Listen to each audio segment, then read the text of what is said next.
7 Things Bad People Do When They Know You Know, Stoicism. The best revenge is not to be like your enemy. Marcus Aurelius. Stoicism teaches us to remain virtuous and calm, even when confronted with negative energy.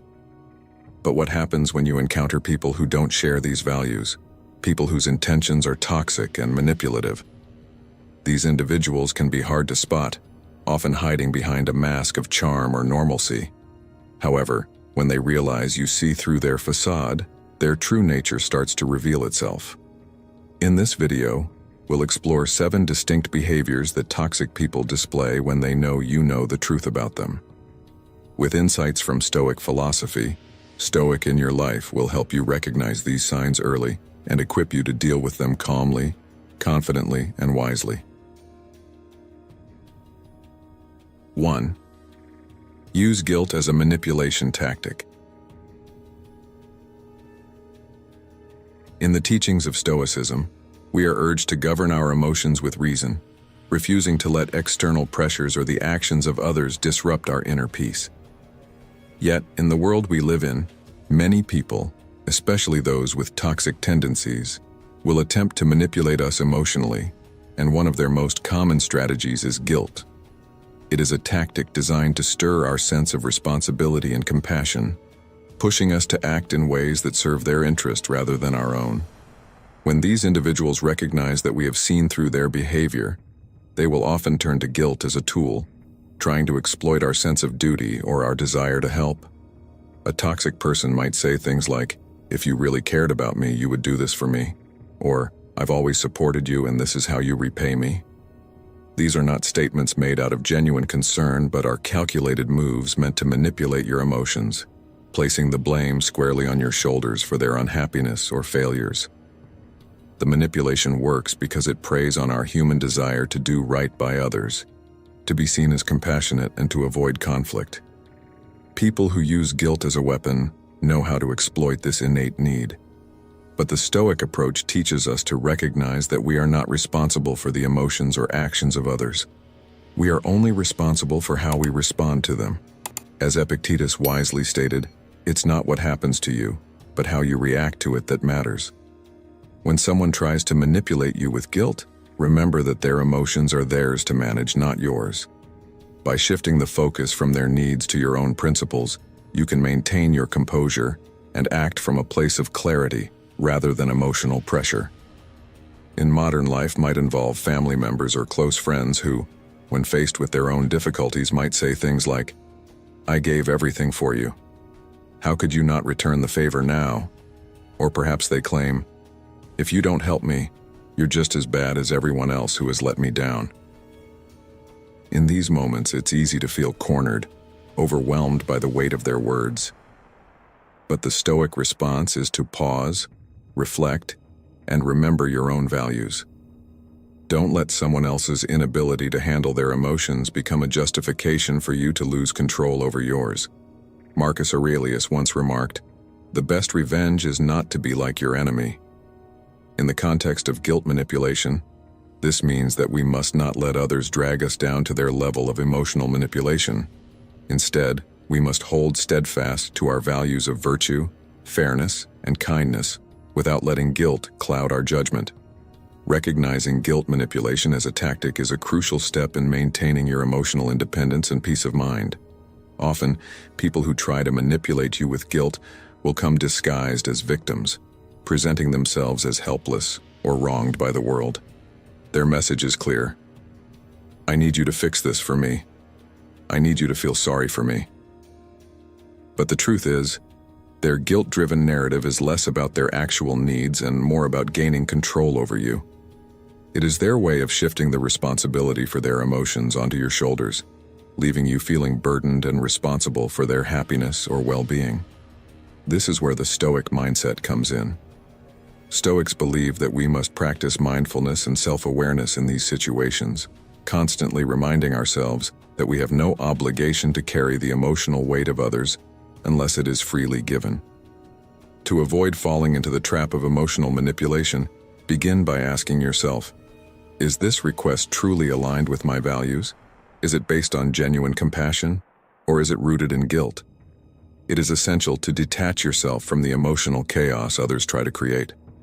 If a colleague or friend continually asks for favors but never reciprocates, and their responses are always filled with guilt-tripping phrases like, "You're the only one I can count on," take a moment to assess whether their actions are truly reflective of mutual respect, or if they are using you as a means to get what they want. No man is free who is not master of himself, as Epictetus puts it. The first step toward regaining your freedom from emotional manipulation is to recognize that you are not beholden to anyone's guilt-driven demands. By practicing mindfulness and staying grounded in Stoic principles, you can avoid being swept up in guilt manipulation. When you become aware of these tactics, you can take the necessary steps to respond with compassion, but not at the expense of your own mental and emotional well-being. It's also helpful to engage in regular self-reflection and ask yourself, am I helping because I want to, or am I doing this out of a sense of obligation or guilt? Stoic philosophy encourages us to act with virtue, and this includes having the clarity to discern between what is truly beneficial and what is merely an emotional trap. Do not let others weaponize your sense of responsibility against you. Stay true to your principles and do what is right, not because someone has made you feel guilty, but because it aligns with your own values. Practice detachment from the emotions of others, and remember that your peace of mind is the foundation from which all good actions should arise. When you are faced with guilt manipulation, take a deep breath, center yourself, and respond from a place of wisdom and inner strength. Just as the Stoic philosophers advise, be tolerant with others and strict with yourself. Learn to manage your own emotions with wisdom, while not allowing others to impose their emotional burdens upon you. 2. Create drama to distract you. In life, we all encounter individuals who, when they realize you can see through their falsehoods and manipulations, will do whatever it takes to distract you from their true intentions. One of their most common tactics is to create drama. These are the people who thrive on chaos. People who, when faced with exposure, initiate conflict where there is none, or escalate minor issues into major battles. Their goal is simple: to keep you off balance, cloud your judgment, and draw your focus away from their behavior. You might see this in action in the workplace, with a colleague who suddenly makes an issue out of a trivial disagreement. Or perhaps it's a friend who stirs up a confrontation with you over something that doesn't even matter, only to shift the attention to themselves, making it all about their problems instead of what they're hiding. When you're dealing with these kinds of people, you're caught in a whirlwind that makes it harder to see their true nature. They want you to be swept up in their drama, to get lost in their emotional turbulence so that you won't notice their manipulations, their lies, or their selfish actions. Think about a time when someone tried to draw you into drama. It could have been a family member who suddenly raised their voice over a minor issue, or a friend who tried to make you feel guilty for something insignificant, all in an attempt to shift the narrative. These people want to create confusion. The more confused you are, the less likely you are to notice the underlying issues that matter most. Their aim is to distract, to keep you spinning in circles, while they continue their manipulative behaviors. This is not a random act, it is deliberate, and it is meant to make you lose focus on what really matters. It's easy to get caught up in the whirlwind of emotions that come with these manufactured conflicts. After all, emotions are powerful, and when someone pulls you into an argument or exaggerates a problem, your first instinct might be to defend yourself, to engage, or to win the argument. But this only plays into their hands. In Stoic philosophy, one of the key teachings is to remain steady in the face of external chaos. The Stoics believed that we cannot control the actions of others, but we can control our own reactions. In a world filled with distractions and emotional storms, it is essential to maintain clarity and composure. Marcus Aurelius, a Stoic philosopher and Roman emperor, once said, "You have power over your mind, not outside events. Realize this, and you will find strength." When faced with drama, the Stoic response is to detach yourself emotionally from the situation. Rather than getting caught up in the fight or the distraction, Focus on maintaining your integrity and staying true to your values. This doesn't mean you ignore people or their problems. It simply means you don't allow their emotional chaos to dictate your state of mind. In today's social media-driven world, it's all too easy to be dragged into the drama of online debates or comment wars. Perhaps someone makes a provocative statement, or a friend starts an online argument, hoping to pull you into the fray.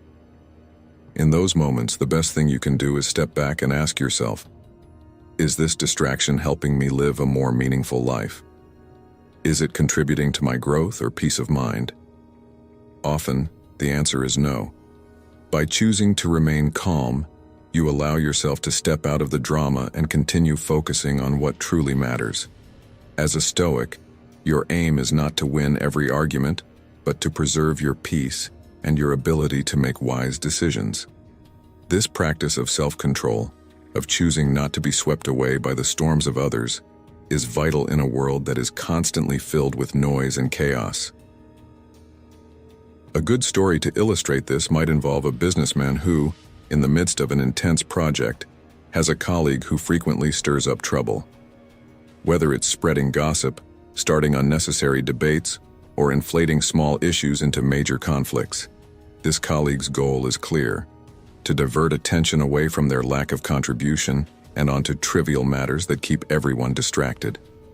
At first, this businessman might be tempted to engage in these arguments, to defend his ideas or position, but over time he realizes that this only feeds the drama. Instead, he learns to keep his focus on the work at hand, remaining calm and collected, choosing to ignore the distractions. He doesn't need to argue or get involved in every petty issue. What matters is completing the task, staying focused, and acting with integrity.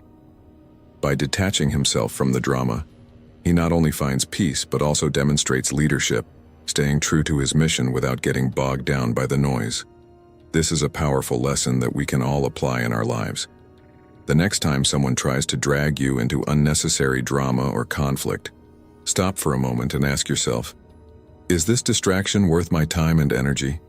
Am I allowing this person to steer me away from what really matters? The Stoic response is to remain unshaken by the external chaos, focusing instead on your own values and long-term goals. Recognizing drama for what it is, a diversion, is the first step in regaining control of your emotions and decisions. It's important to remember that we are not defined by the conflicts we engage in, but by how we rise above them. So when drama arises, stay calm, stay focused, and don't let the distractions of others rob you of your peace. As the Stoic philosopher Epictetus wisely said, "It's not what happens to you, but how you react to it that matters." You have the power to choose your response, and by choosing to remain composed, you keep the focus on what truly matters. Remember that drama is nothing more than a diversion, a tactic designed to pull your attention away from the things that matter most. Stay focused, stay calm, and don't let the noise of the world interfere with your inner peace. Keep your eyes on the bigger picture, and you will find that the more you detach yourself from unnecessary drama, the more you can live in alignment with your true purpose. This is the Stoic way: to act with integrity, to remain grounded, and to never let external chaos dictate your inner calm. 3. Undermine your confidence and self-worth. Have you ever had someone subtly tear you down with just a few words? Maybe it was a comment on how you looked or the way you did something that didn't seem like much at first, but over time, it started to affect how you saw yourself. Toxic people often use this tactic to chip away at your confidence and self-worth, especially when they know you've seen through their facade. They do it through backhanded compliments, passive-aggressive remarks, or criticism disguised as constructive feedback. They know that if they can make you doubt yourself, they've gained control over you. But why do they do this? It's not because of anything you've done wrong, it's because of their own insecurities. By tearing you down, they attempt to elevate themselves in their own eyes. Think about it. How often have you been told, "I'm surprised you did that so well," or, "I guess that's the best you could do"? At first, these comments might seem innocent, maybe even flattering. But deep down, you start to feel less than, unsure of your abilities, and slowly, your confidence erodes. It's a subtle manipulation that slowly works its way into your psyche, leaving you questioning your worth, even though you are capable and strong. The truth is, this behavior is more about them than it is about you. A toxic person may try to make you feel small because it helps them feel better about themselves. Their words are rooted in insecurity, and when you internalize their negativity, you allow them to control how you feel. In Stoicism, we are taught to anchor our self-worth in something far more stable than the opinions of others. Marcus Aurelius, one of the greatest Stoic philosophers, reminds us that the happiness of your life depends upon the quality of your thoughts. It's not what others say about you, but how you choose to perceive yourself that truly matters. Your value doesn't depend on external validation or the passing opinions of others. It comes from your own virtues, your integrity, and how you live in alignment with your values. When you know your worth is rooted in something deeper, you'll stop allowing the words of toxic people to shake you. This lesson is a difficult one, especially in a world where we often seek approval from those around us. But the power of Stoic thought lies in understanding that external validation is fleeting and unreliable. Think about a time when you sought approval from someone, only for it to be followed by a sting of criticism or an unsatisfactory response. It's a cycle, isn't it? One minute you're feeling on top of the world, the next minute you feel like you've been knocked down. The more you rely on others for your sense of self-worth, the more you become susceptible to these emotional roller coasters. But when you decide to place your value in something unshakable, like the virtue of being true to your principles, you begin to build a sense of self that no one can take away. The next time a toxic person tries to undermine you, remind yourself that their words are not a reflection of your value, but a reflection of their own insecurity. Stay true to who you are, and you'll find that their attempts to diminish you lose their power. One way to practice this is by reflecting daily on what you value in yourself, whether it's your resilience, your integrity, or your kindness. Reaffirm these qualities, and with time, you'll realize that you no longer need anyone else's approval to feel worthy. The words of others will no longer define your belief in yourself. Instead, you will be the one who defines your own worth. As when the next time someone tries to make you feel inferior, ask yourself, why should I let their insecurity affect how I see myself? What value do I place in my own life that is more than their words? The answer lies within you. It's not about shutting others out. It's about cultivating a belief in yourself that's so strong, no external force can shake it. As Epictetus, another Stoic philosopher, wisely said, "It's not what happens to you, but how you react to it that matters." You have the power to react, not by letting their negativity define you, but by reaffirming your own sense of worth. Stay rooted in your values, remain true to yourself, and know that your confidence and self-worth must come from within. When you stop allowing others to dictate how you feel about yourself, you'll not only regain control over your own life, but you'll also become immune to the manipulations of those who seek to tear you down. You are enough just as you are. Keep reminding yourself of that. 4. Show up only when needed. When you find someone who appears only when they stand to benefit, it's a classic sign of opportunistic behavior often seen in toxic individuals. They know exactly when and where to reappear, calculating their involvement to ensure personal gain, while disappearing as soon as the situation no longer serves them. This approach to relationships lacks sincerity, showing a complete disregard for the mutual respect and support that genuine connections are built upon. Such people view relationships not as bonds of shared experience or care, but as transactions, a means to an end rather than an end in itself. They may show up for a celebration, a moment of success, or even a crisis if it gives them the chance to appear supportive or compassionate in front of others. But as soon as their presence no longer serves a purpose, they fade away. The Stoic philosopher Seneca wisely pointed out, "It is quality rather than quantity that matters." This idea is central to modern Stoicism, a philosophy that urges us to recognize that true value in relationships isn't measured by how often someone is present or what they bring, but by the depth of their character and their willingness to be there unconditionally. In today's fast-paced, often transactional world, it's easy to encounter people who cultivate connections for personal gain, especially in professional or social circles where status or opportunity is at play. Modern Stoicism teaches us that we should seek relationships with individuals whose presence isn't governed by convenience or profit, but by a shared commitment to growth, support, and authenticity. Let's consider a modern story that demonstrates this. A successful businesswoman named Helen, who built her career on resilience and integrity, noticed that a certain acquaintance, Tom, only contacted her during her peaks. Her promotion, her major project successes, her public recognition. Every time Helen faced a setback, whether personal or professional, Tom was nowhere to be found.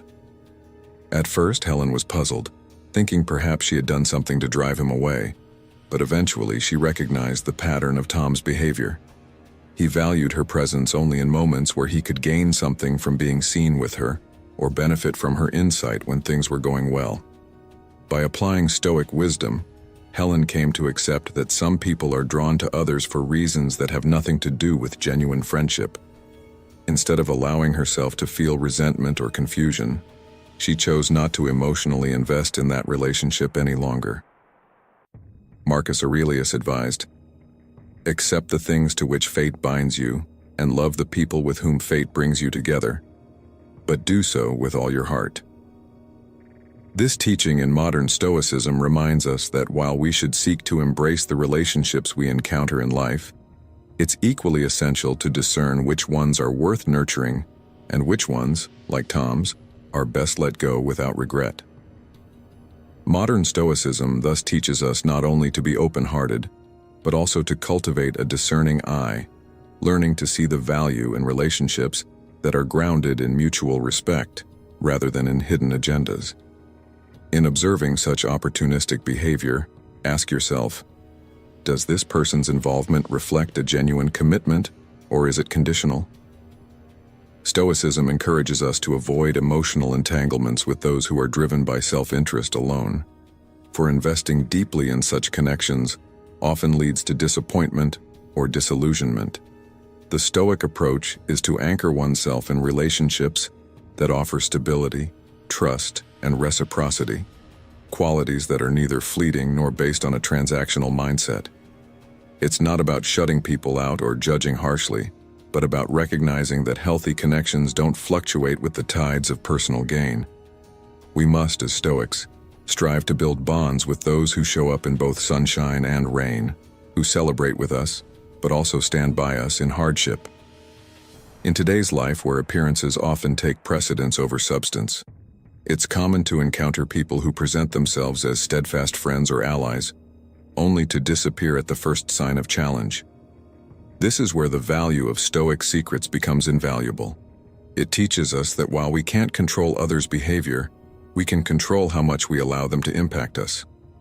Modern Stoicism reminds us that by not allowing ourselves to be swayed by the opportunistic nature of such individuals, we retain our inner peace and strength. We understand that our worth isn't determined by those who come and go based on their needs, but by those who stay grounded in loyalty and care. Consider this an invitation to examine the relationships in your own life. Who shows up not just in moments of celebration, but in times of trial and hardship? Stoicism teaches us that a wise person invests deeply in relationships that are mutually enriching and maintains a gentle detachment from those that aren't. This doesn't mean becoming cynical or distrusting of others, but rather approaching each relationship with clarity and intention. As you navigate the complex web of relationships, remember Seneca's insight that he who is wise does not grieve for things he has not, but rejoices for those which he has.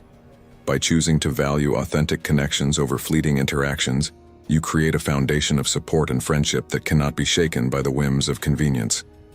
Let go of those who appear only when it's easy or beneficial for them, and cherish those who prove, through thick and thin, that they're genuinely there for you. The real strength lies in discerning these differences and embracing relationships that align with your values. In doing so, you cultivate a life filled with quality connections, ones that foster resilience, happiness, and peace, essential pillars in the journey of modern Stoicism. I'd love to hear your thoughts on this topic. Have you ever experienced someone trying to undermine your confidence or self-worth? Drop a comment below and share your thoughts. For example, one viewer shared, "I've had people try to put me down, but I've learned to ignore their negativity and focus on my own values." Do you agree that our self-worth should come from within, not from others? Let me know your perspective. 5. Make you feel inferior. Toxic individuals often have a knack for making those around them feel small, inadequate, or even unintelligent. This tactic, cloaked in subtle or sometimes outright criticism and manipulative comments, isn't just random behavior. It's a deliberate way of establishing control. When you're constantly second-guessing yourself, doubting your abilities, or questioning your worth, they succeed in positioning themselves as the authority in your life. The impact can be deeply unsettling. Over time, you may feel dependent on their approval, almost seeking validation from the very person who's undermining your self-esteem. Why do they do this? In many cases, it's rooted in their own insecurities. By tearing others down, they feel a false sense of power. This behavior, while harmful, reveals a profound inner weakness. If they were truly secure in themselves, they wouldn't need to diminish others to feel significant. Stoicism offers us a potent antidote to such manipulation, the belief that true worth comes from self-awareness, from understanding who we are, and not from anyone else's approval or validation. Think about a situation where someone's words made you feel less than. Perhaps it was a comment at work from a colleague or a seemingly innocent remark from a friend or family member. This type of behavior can catch us off guard, often because it's masked as constructive feedback or even honesty. Epictetus famously said, "It's not what happens to you, but how you react to it that matters." This means that we always have the choice to interpret their words as reflections of them, not of us. Next time you're on the receiving end of a backhanded compliment or pointed criticism, pause and ask yourself, is this feedback constructive, or is it meant to erode my confidence? Such a question doesn't just help you evaluate their intentions. It also allows you to maintain control over your inner state. By keeping a clear view of your own value, independent of others' judgments, you safeguard your peace. A great story that illustrates this concept involves a talented graphic designer named Sarah. Sarah worked hard and poured her passion into her projects, consistently delivering quality work. However, she had a supervisor, Jack, who seemed to have a knack for finding flaws in her work, never acknowledging her achievements. Whenever Sarah came up with an innovative idea, Jack would downplay it or offer vague critiques, leaving her feeling constantly off balance and questioning her abilities. Over time, Sarah started believing that she wasn't good enough. Then, during a casual conversation with a mentor, she expressed her frustrations, and the mentor shared a piece of advice grounded in Stoic secrets. Your value doesn't change just because someone else refuses to see it. Inspired by this, Sarah took a step back, reevaluated her worth, and recognized that Jack's constant criticisms were more about his own need for control than her actual performance. She stopped looking to him for validation and started focusing on the pride she took in her own work. Eventually, her confidence became unshakable, and Jack's influence over her diminished entirely. Reflecting on stories like Sarah's, we can ask ourselves, are there people in our lives who subtly, or not so subtly, make us feel unworthy? If so, why do we let their words have such an impact? When we understand that others' opinions often reflect their own insecurities, we gain freedom from needing their validation.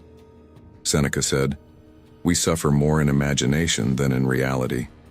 If we allow others' criticisms to haunt us, we're suffering needlessly, handing them control over our happiness.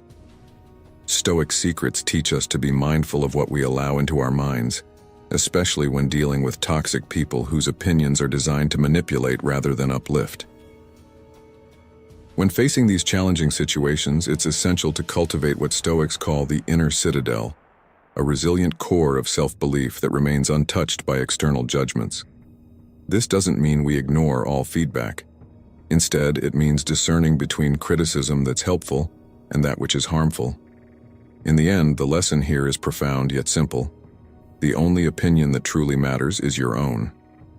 If you know who you are, if you understand your strengths and are honest about your areas for growth, no one can make you feel inferior without your consent. Toxic individuals thrive on our self-doubt. But when we embrace the Stoic secrets of inner strength and self-awareness, their words lose their power. 6. Feigning innocence or ignorance.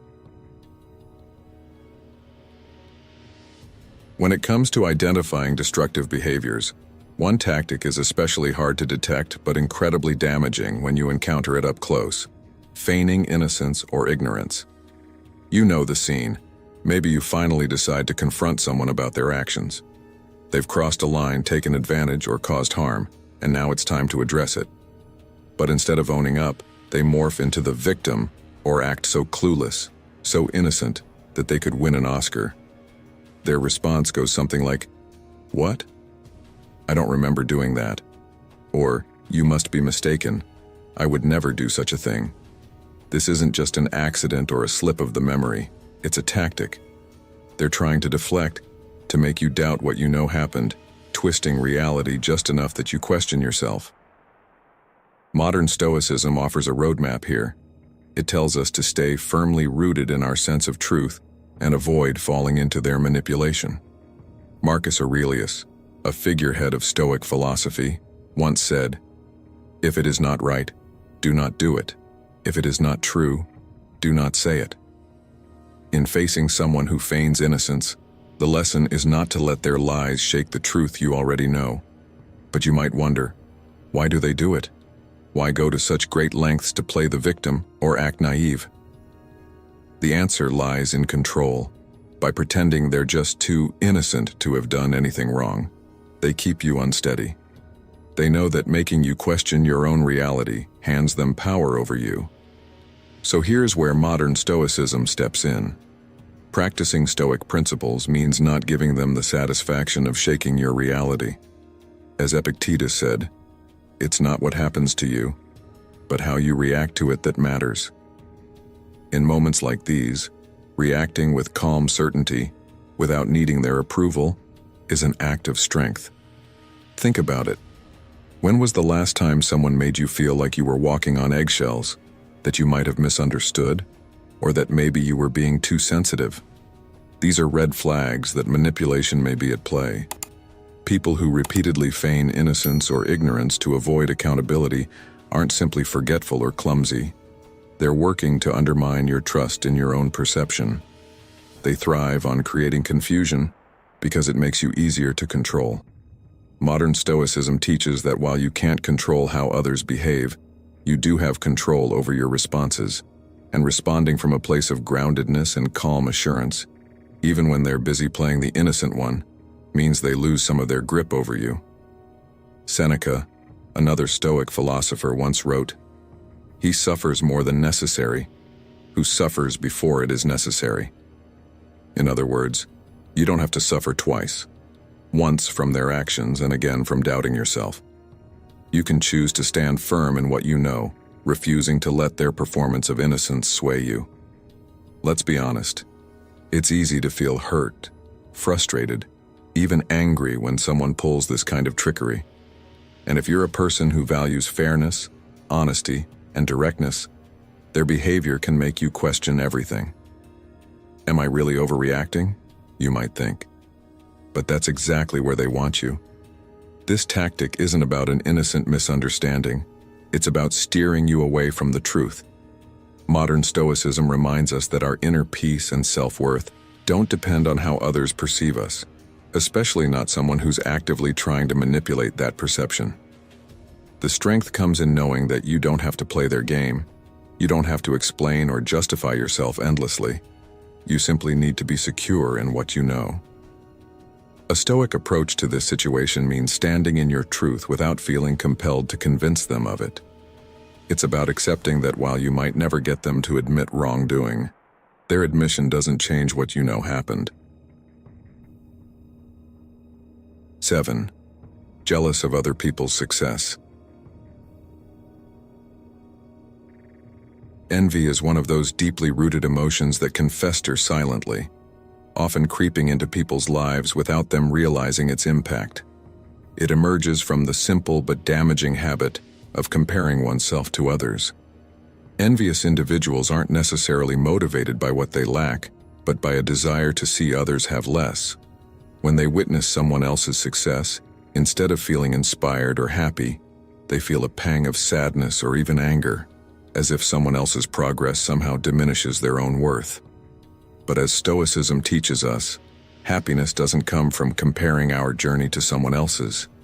It arises from our own personal growth and dedication to achieving our goals. One of the Stoic secrets to a fulfilling life is learning to anchor your happiness internally, rather than seeking validation in the lives of others. For those who are consumed by envy, success isn't a shared joy but a source of bitterness because they view life as a competition, where others' achievements seem to undermine their own potential. The Stoic philosopher Epictetus reminds us, there is only one way to happiness, and that is to cease worrying about things which are beyond the power of our will. By allowing envy to guide their emotions, envious people give away their peace to something they cannot control, the lives of others. Consider a modern story to illustrate this. There's a man named Daniel, a competent, hard-working person who, despite his own accomplishments, can't help but feel uneasy when his friend Mark succeeds. Whenever Mark is praised at work, Daniel feels a familiar tightening in his chest, a mix of disappointment and frustration. It's not that Daniel lacks success himself. In fact, he's done well in his career. But rather than being satisfied, he feels diminished by his friend's achievements. He becomes hyper-aware of how others perceive him in comparison to Mark, feeling that if someone else shines, he somehow fades in their eyes. This envy eats away at him, slowly distancing him from a good friend and creating a quiet resentment he finds difficult to shake. Stoicism, and indeed modern Stoicism, would encourage Daniel to shift his focus inward, to recognize that his discontent doesn't stem from Mark's achievements but from his own unwillingness to value his unique path. If Daniel could practice this Stoic secret, he would understand that his own sense of worth is not, and should never be, tethered to another's success. In modern Stoicism, there's a powerful lesson here. Envy is, at its core, a distraction from self-growth. By focusing on the accomplishments of others, envious people waste valuable energy that could be used to better their own lives. As Seneca said, it is not the man who has too little, but the man who craves more, that is poor. Envious people become prisoners of their comparisons, unable to appreciate their own journey because they are always measuring it against someone else's. So, why do so many people find themselves ensnared by envy? One reason is that we live in a world saturated with the highlight reels of others' lives, especially through social media. It's easy to fall into the trap of constant comparison when we're always seeing the best moments, the achievements, the celebrations, and successes of others. But Stoic secrets remind us that these external validations are superficial and temporary. True contentment comes from aligning with our values and working toward our own goals. Stoicism teaches us to ground ourselves in what is real and within our control, our actions, our thoughts, our growth. Envy pulls us away from this grounding, making us restless and dissatisfied, always chasing an illusion rather than appreciating reality. As you reflect on this, consider asking yourself, are you placing your sense of self-worth in the hands of others' achievements, or are you grounded in your own unique path? The Stoics believed that a well-lived life is one in which we work tirelessly on self-improvement, seeking to align with our own virtues rather than competing against the standards of others. Smart people use these 3 strategies to handle being wronged. It's not the world that's the problem, it's the way we react to it. This quote by Epictetus captures the essence of what we often face in life, encountering people who may not always have our best interests at heart. We live in a world full of unpredictable individuals, and sometimes those we trust may reveal their true colors in ways that hurt us. Some may appear kind and genuine, only to later show a more manipulative or selfish side. The challenge lies not in predicting who will wrong us, but in how we respond when they do. In our journey, we will meet both good and bad people. That's unavoidable. But there's a saying that goes, "It's not the problem, it's the solution." When someone intends to harm you, no matter how much you try to protect yourself, the encounter will still happen. But what matters most is how you react. Instead of reacting out of anger or frustration, consider these 3 strategies that smart people use to handle being wronged. These principles not only protect your peace, but help you emerge stronger and wiser. Let's dive in. 1. Calm your emotions. In life, one of the greatest challenges we face is maintaining our composure when wronged by others. It's easy to become emotionally charged when someone betrays our trust, disrespects us, or takes advantage of our goodwill. Yet, the most important thing you can do in such moments is remain calm. The Stoic philosopher Marcus Aurelius once wisely said, "The best revenge is to be unlike him who performed the injury." This teaches us that when faced with wrongdoing, the first response should be to not lose control of our emotions. When we allow anger, frustration, or sadness to overwhelm us, we lose our ability to think clearly and make the right decisions. Emotional turmoil clouds our judgment and often leads to regrettable actions. The true strength lies in staying centered and not letting external circumstances dictate our inner peace. In our modern lives, it's almost impossible to avoid encountering people who act unjustly. Some may lie, cheat, or manipulate their way to personal gain at the expense of others. You may experience someone criticizing you unfairly or taking credit for something you've done. In such moments, it's easy to fall into the trap of reacting impulsively, maybe lashing out in anger, or trying to prove them wrong in a hasty manner. But doing so only feeds the cycle of negativity. The Stoic principle of apatheia, or the ability to remain untroubled by external events, teaches us that we are in control of our reactions, not the circumstances or the actions of others. This requires practice, but once you start to master this ability, you'll notice that your response to provocation becomes less about the provocation itself and more about your own choice to remain calm. When someone wrongs you, the first step is to take a step back. Breathe deeply, assess the situation, and remind yourself that how you respond is within your control. This gives you the time and space to process the situation rationally without allowing your emotions to dictate your actions. When you can approach difficult situations with a calm and clear mind, you are much more likely to find a solution that serves your best interests and doesn't escalate the problem. The reality of life is that we cannot control how others behave, but we can control our responses.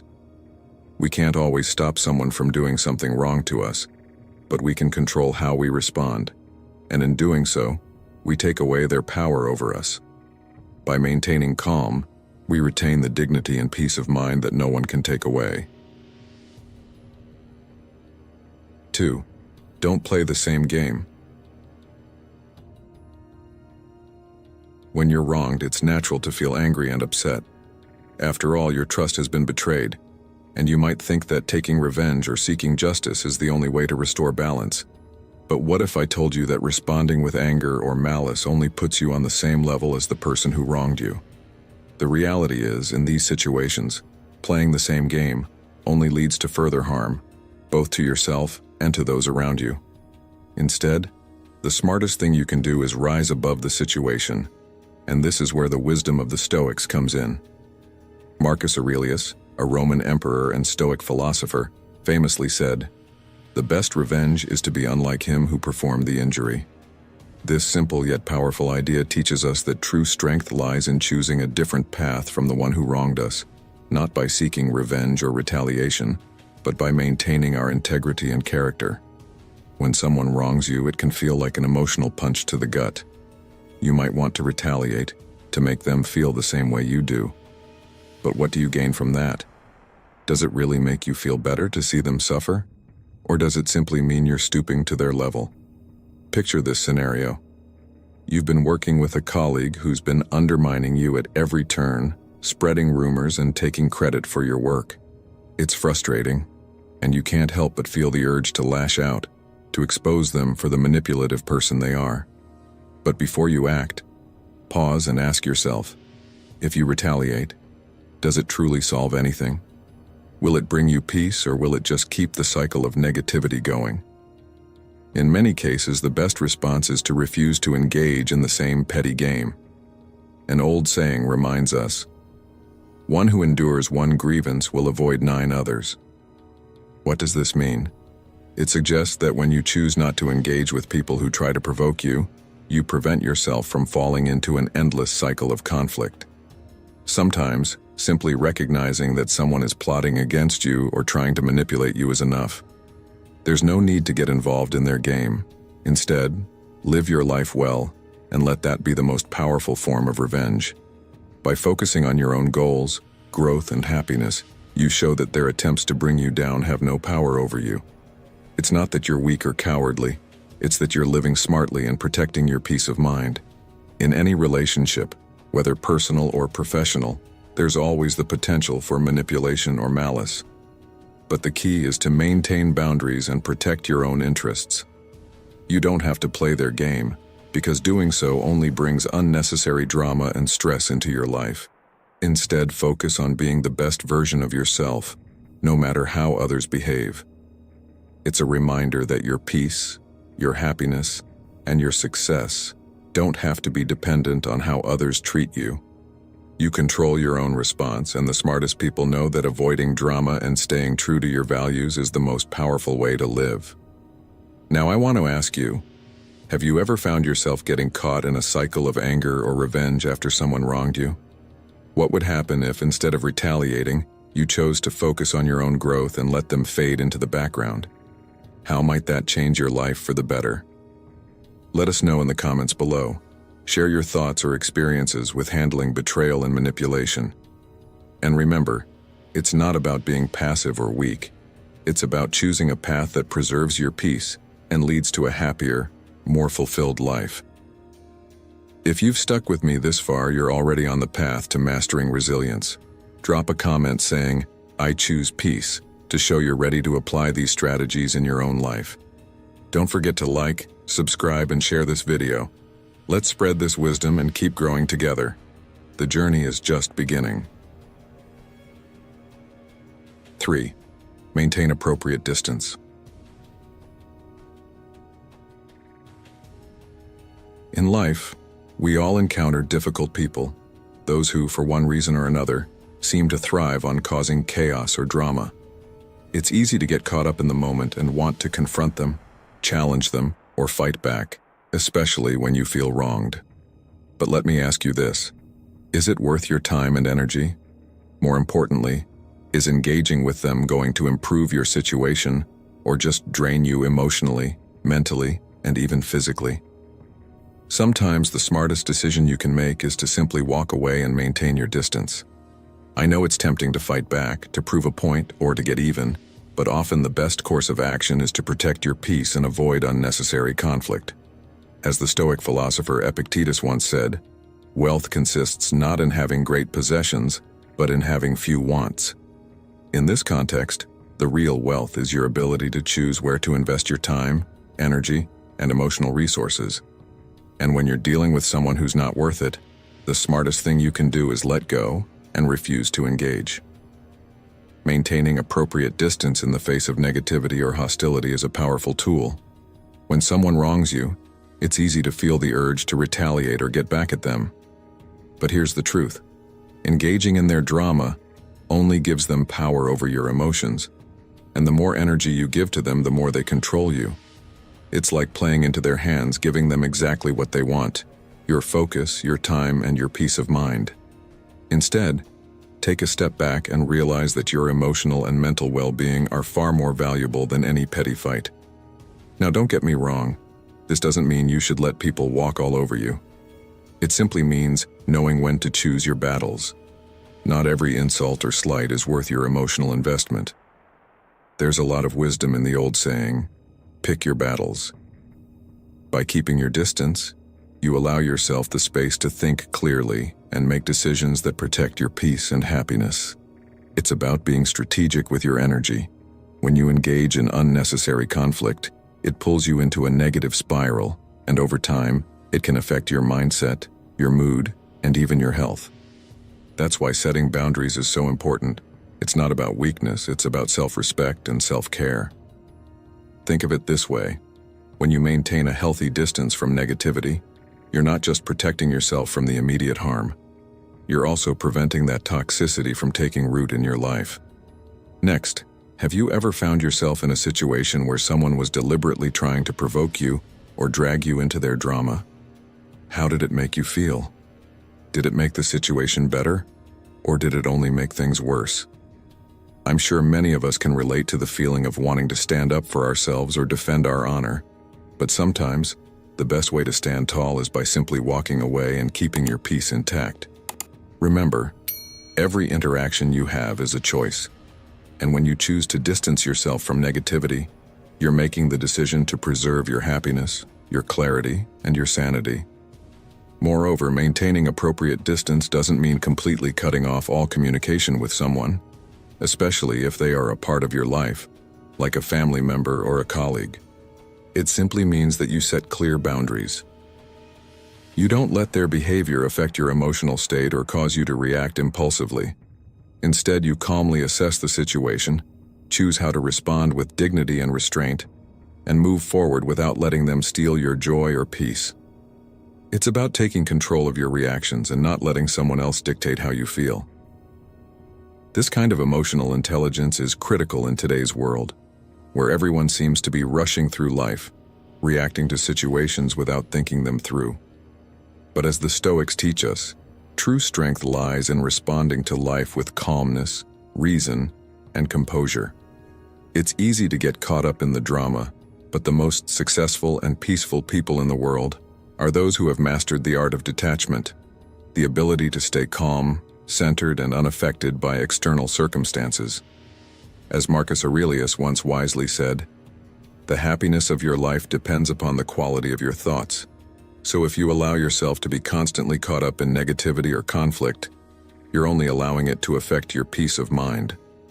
By keeping a safe distance from such people, you allow yourself to focus on your own well-being and long-term happiness. If you haven't yet, I encourage you to try it next time. Choose peace, choose calmness, and choose to protect your energy. You'll find that the more you practice maintaining appropriate distance, the easier it becomes and the more peace you'll create in your life. Remember, the world will always have its share of challenging people and situations. The key is not to let them define your happiness or your future. Instead, protect your mental space, set your boundaries, and focus on living your life in a way that brings you fulfillment, peace, and joy. Life is too short to get lost in the negativity of others. Keep your distance, protect your peace, and keep moving forward. That's the true power in handling being wronged. As we wrap up, keep in mind that recognizing toxic behaviors is only the beginning. The real power lies in applying Stoic principles like calmness, resilience, and self-control in your daily life. These tools will help you stay grounded, maintain your inner peace, and protect yourself from negative influences. True strength isn't just about what happens to you, it's about how you choose to respond. So, how will you start applying these Stoic insights today? Share your thoughts or experiences in the comments below. If this video from Stoic in Your Life has resonated with you, don't hesitate to share it with others who could benefit. Let's walk the Stoic path together toward a life of peace, growth, and happiness.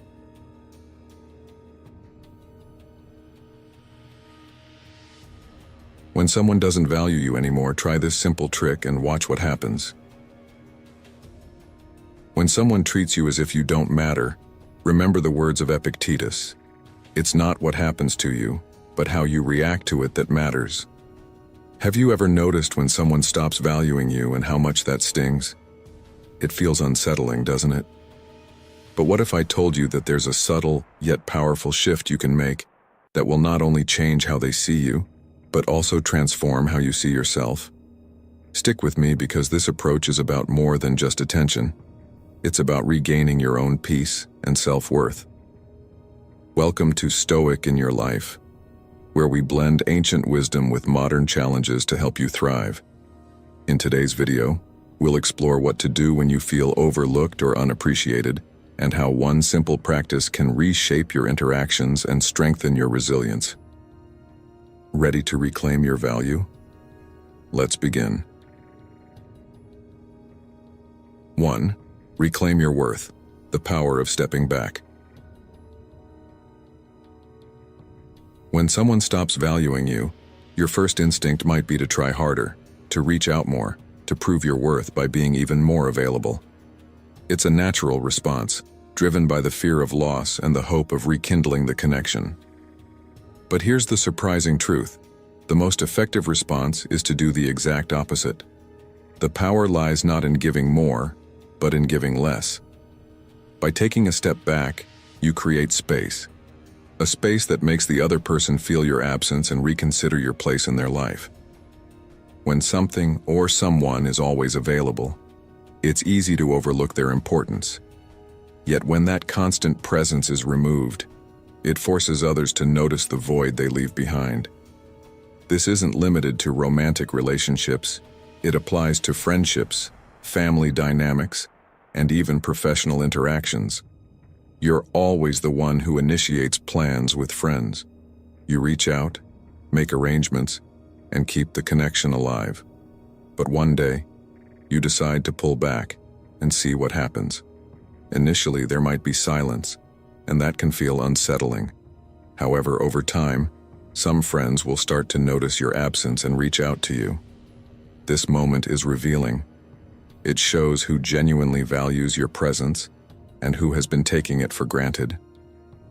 This is not about playing games or creating drama. It's about shifting your energy from trying to be seen by others to truly seeing yourself and prioritizing your well-being. The essence here is self-focus and self-respect. It's about using your time to nurture yourself, pursue hobbies, develop new skills, and engage in activities that make you genuinely happy. When you redirect your focus inward, something transformative happens.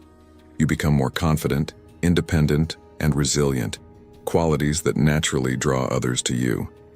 People are inherently drawn to those who exude self-assurance and aren't desperate for attention or validation. Here's a relatable scenario.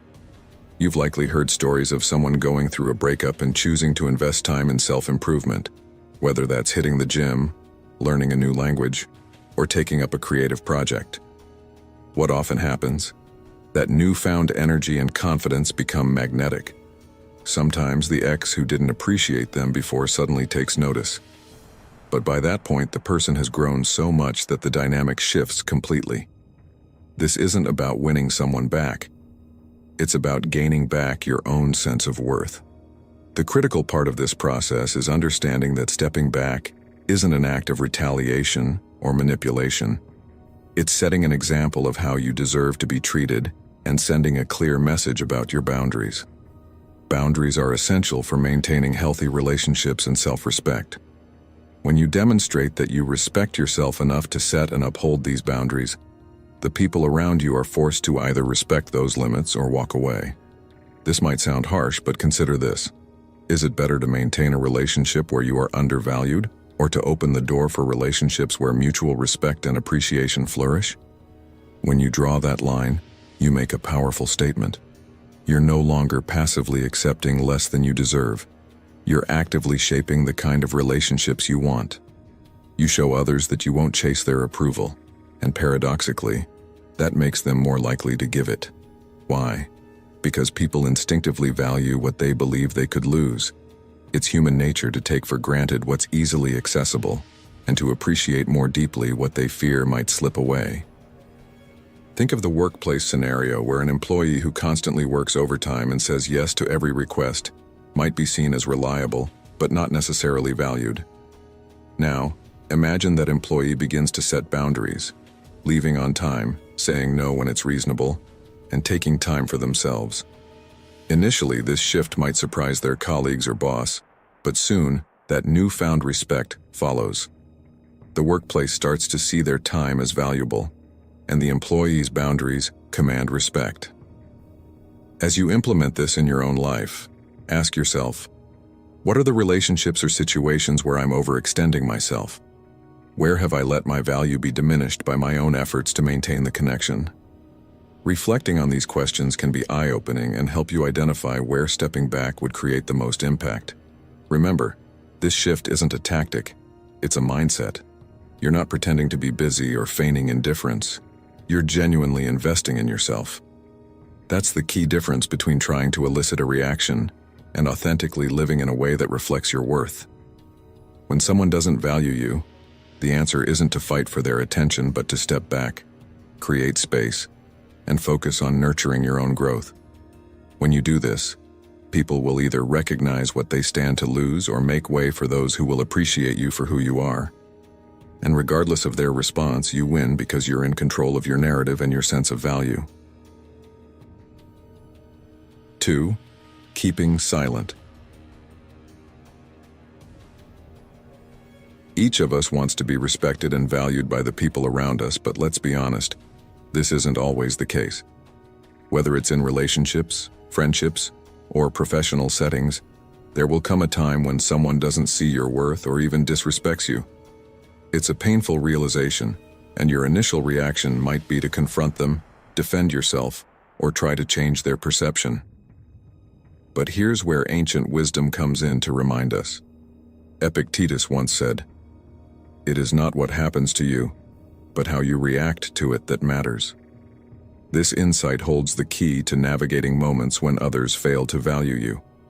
Trying to convince someone of your worth or arguing to shift their perspective is, in truth, a battle already lost.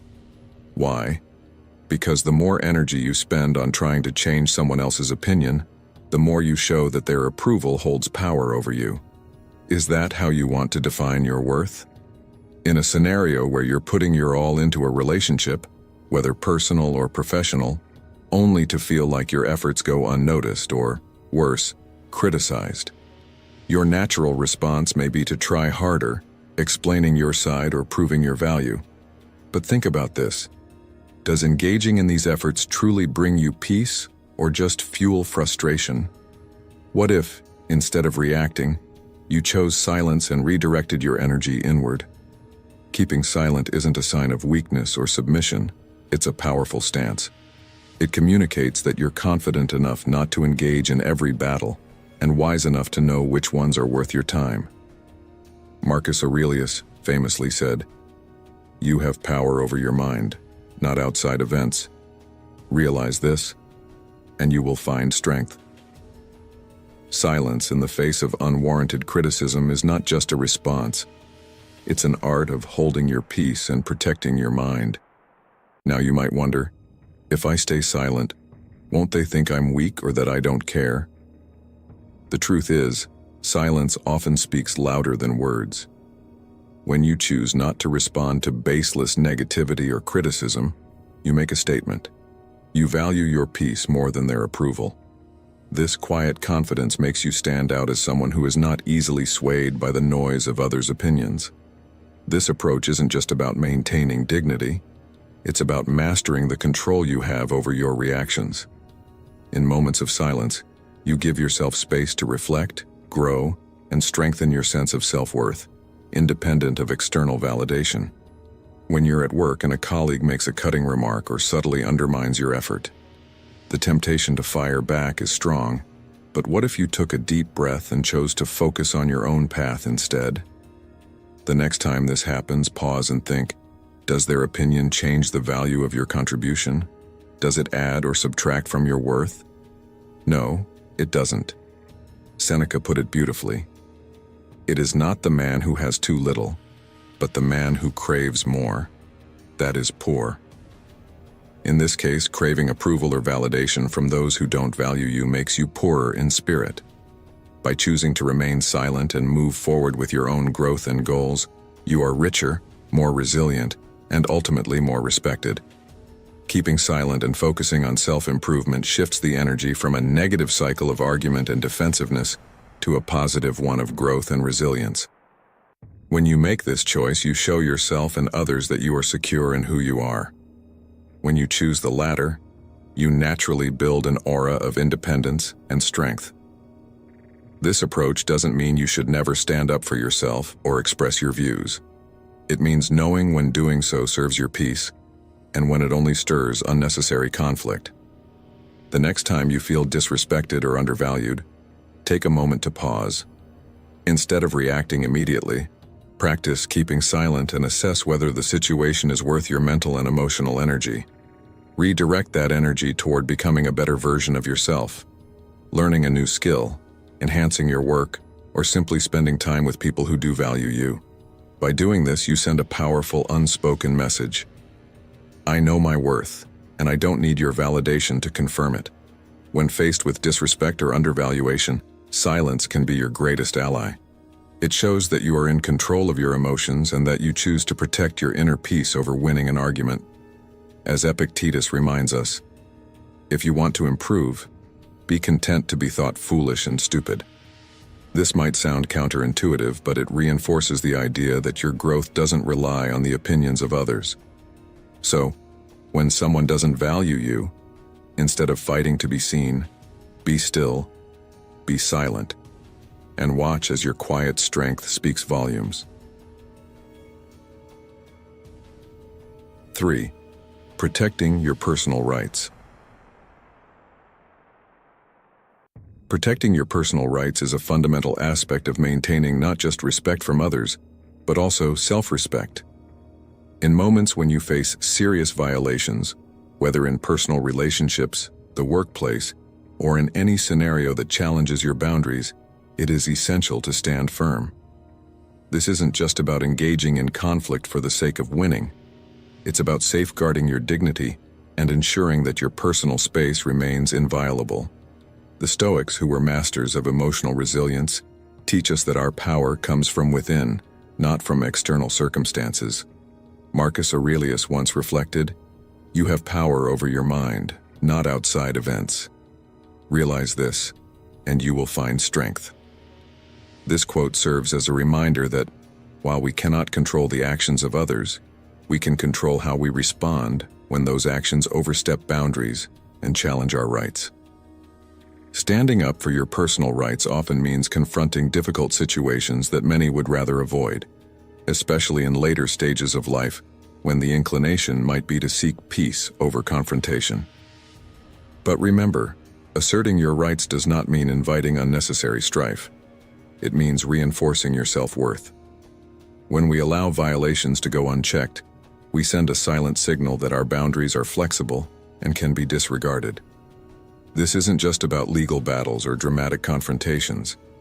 It's about using all available resources, including legal means when necessary, to make clear that your rights are non-negotiable. The decision to protect your rights also cultivates a deeper sense of self-respect and growth. Seneca once advised, "As long as you live, keep learning how to live." Defending your boundaries is part of that lifelong education. For men aged 40 to 70, this lesson carries even more weight. You have amassed life experiences, successes, and perhaps endured failures that have taught you resilience. It is these moments of standing firm that test not only your resolve but your understanding of what truly matters. Does allowing someone to cross your boundaries with impunity align with the standards you've set for your life? More importantly, what lessons are you teaching others, including your family or those who look up to you, when you choose to remain silent in the face of violations? Imagine a situation where your expertise in your field is questioned, or perhaps someone unfairly takes credit for your work. It might seem easier to let it go, to avoid confrontation and maintain superficial harmony. But at what cost? Every time you accept such behavior without asserting your rights, you chip away at your sense of self and invite further disrespect.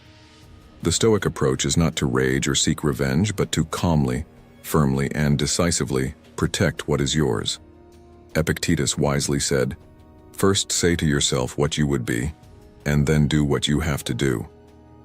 If you aspire to be someone who commands respect, then you must take the actions that align with that vision, even when they are uncomfortable. It is also crucial to understand that protecting your rights isn't just an individual endeavor. It has broader implications. When you stand up for yourself, you also set a precedent for how others in your community, workplace, or even within your circle of friends should act. This can inspire others to take similar steps to protect their own rights, creating an environment where respect becomes the standard. This is the essence of the Stoic lessons on leadership by example. True Stoicism is not about being passive in the face of adversity. It is about maintaining a composed yet unyielding stance in defense of what is right and just. This in turn contributes to your personal growth and resilience, as each act of defending your rights strengthens your inner character and reinforces your self-worth. The importance of setting boundaries and defending them cannot be understated. Doing so not only shields you from future transgressions but empowers you in other areas of life. Once you know that you can stand your ground in one aspect, such as protecting your rights at work or within a strained relationship, you find it easier to set and maintain boundaries in other areas. This holistic approach to self-respect feeds into your overall well-being, reducing stress and promoting a sense of control over your life. Marcus Aurelius captured this perfectly when he said, "Waste no more time arguing what a good man should be. Be one." Defending your rights is a vital component of being the person you strive to be. Let's apply this in your daily life. Start by recognizing when your rights are being encroached upon. Take a moment to reflect on the Stoic principle of rational thought. Don't react impulsively, but instead choose your response with intention. Address the situation directly, clearly outlining your boundaries and what you expect going forward. Be prepared to take further action, whether it involves conversations with higher-ups, seeking mediation, or if necessary, engaging in legal channels. This isn't a show of aggression. It's a testament to your commitment to protect what is important. In the end, defending your rights is about living a life that aligns with your principles and values, knowing that your peace of mind and self-respect are worth the effort it takes to stand up for them. Remember, true strength lies not in how many battles you fight, but in knowing which battles are worth fighting and having the courage to stand firm. As you navigate this, let the wisdom of the Stoic teachings remind you. Your value is inherent, and when you protect your personal rights, you are not only defending yourself, you are affirming the strength and dignity of your character. 4. Ignore it and don't worry about it. When someone disrespects you, one of the most powerful moves you can make is to ignore their behavior and resist the urge to engage. This doesn't mean suppressing your emotions or pretending you don't feel hurt. Instead, it's about stepping back, assessing the situation with a clear mind, and choosing the path that serves your peace and well-being. Marcus Aurelius once said, "You have power over your mind, not outside events. Realize this, and you will find strength." Let this wisdom guide you in moments when disrespect comes your way. By not letting someone else's negativity pull you into an emotional whirlwind, you reclaim control and refuse to let their actions dictate your response. Think about a time when you reacted impulsively to someone's rudeness. Did it make you feel better or worse? Did it resolve anything, or did it just add fuel to the fire? More often than not, reacting immediately only escalates the situation and leaves you feeling drained. Ignoring disrespect isn't about weakness or passive acceptance. It's about protecting your mental space and maintaining your inner calm. It's choosing not to hand over your emotional power to someone who doesn't deserve it. At work, a colleague undermines your contribution in front of others. The initial sting might urge you to snap back, but consider the impact of simply pausing, breathing, and responding only when you're ready, if at all. By staying calm and disengaged, you show that their attempt to rattle you has failed.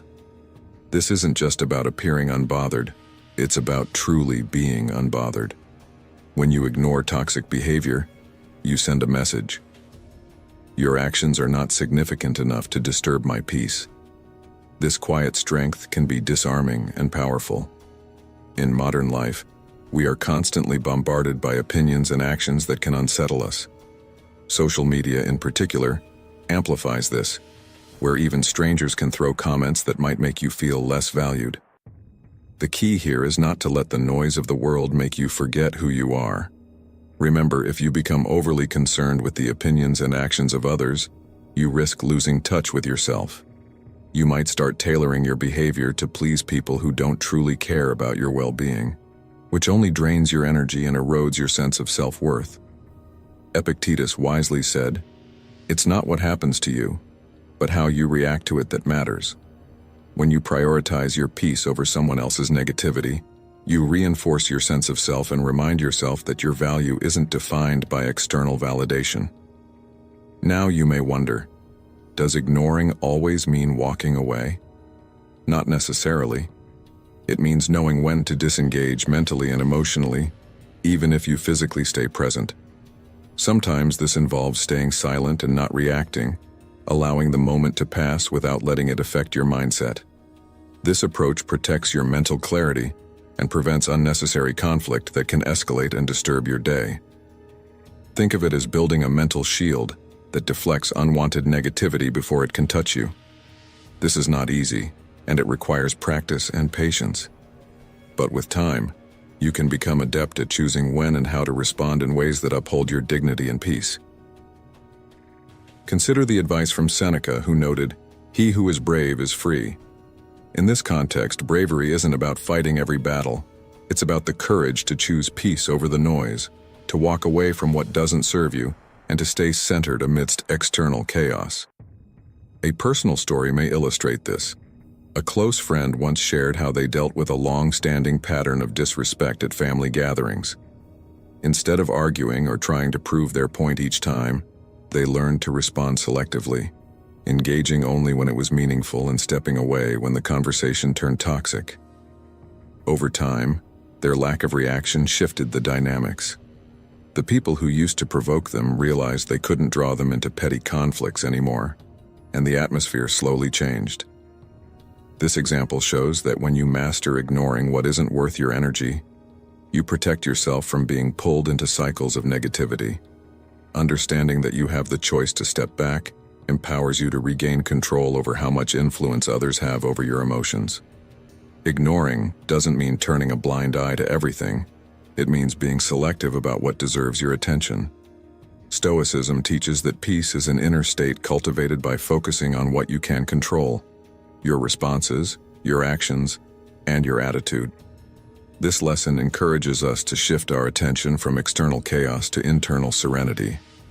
Know that choosing not to engage with disrespect doesn't mean you'll never take action when necessary. If a situation crosses the line and requires a response, choose to do so from a place of calm confidence, not from immediate anger or hurt. This measured approach ensures that when you do act, it is impactful and aligns with your self-respect.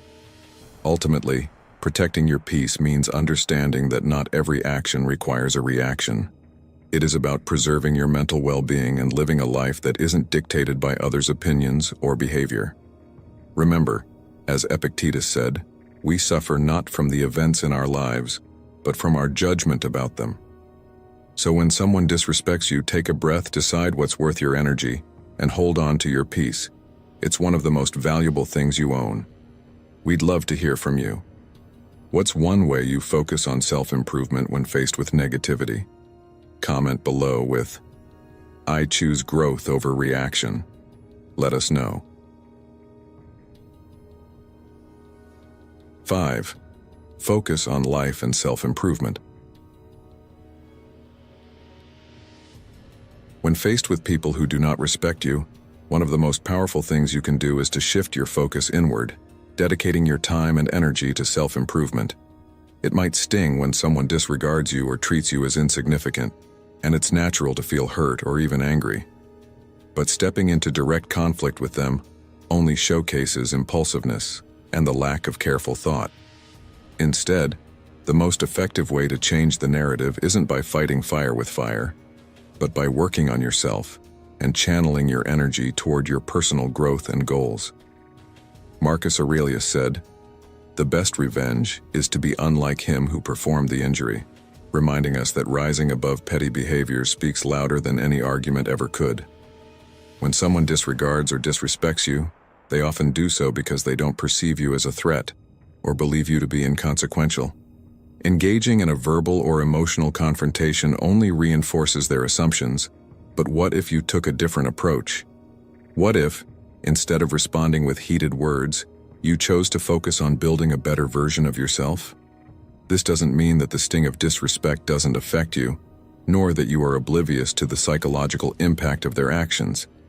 It means choosing to channel those emotions into something productive, turning potential weakness into strength. Have you ever wondered why some of the most successful and confident individuals seem bothered by petty slights? It's because their vision is set on a horizon far beyond such minor distractions. Self-improvement in this context becomes not just an act of personal betterment, but a way to avenge disrespect in a dignified manner. Instead of seeking immediate satisfaction through reactive arguments, you build a future where your growth and achievements speak volumes. Over time, as you develop confidence, strength, and capability, those who once disrespected or underestimated you may start to worry or even regret their actions. But by then, the irony is that their opinions will no longer hold any power over you. You'll find that as you focus on your own journey, their influence diminishes, and their petty behaviors become insignificant against the backdrop of your larger life goals. Seneca put it best: "It is not the man who has too little, but the man who craves more, that is poor." The more you crave their acknowledgement or validation, the more you give them power. The moment you shift focus to yourself, that power returns to you. A modern example that encapsulates this lesson can be found in the story of Gujia from Only 30. After facing betrayal by her husband and being provoked by his mistress, she didn't let herself get swallowed by bitterness or engage in endless conflict. Instead, she turned her energy toward her career and future, navigating challenges with grace. Despite the pain, she found a way to rebuild her life, living with peace and happiness.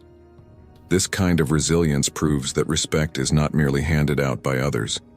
It is something you earn through your actions and the way you handle adversity. When you channel your efforts into bettering yourself, you create an unshakable foundation that others can't help but notice. Have you considered what areas of your life you'd like to improve if you weren't spending so much time worrying about others' attitudes toward you? Maybe it's your health, learning a new skill, or pursuing a long-held passion that's been put aside.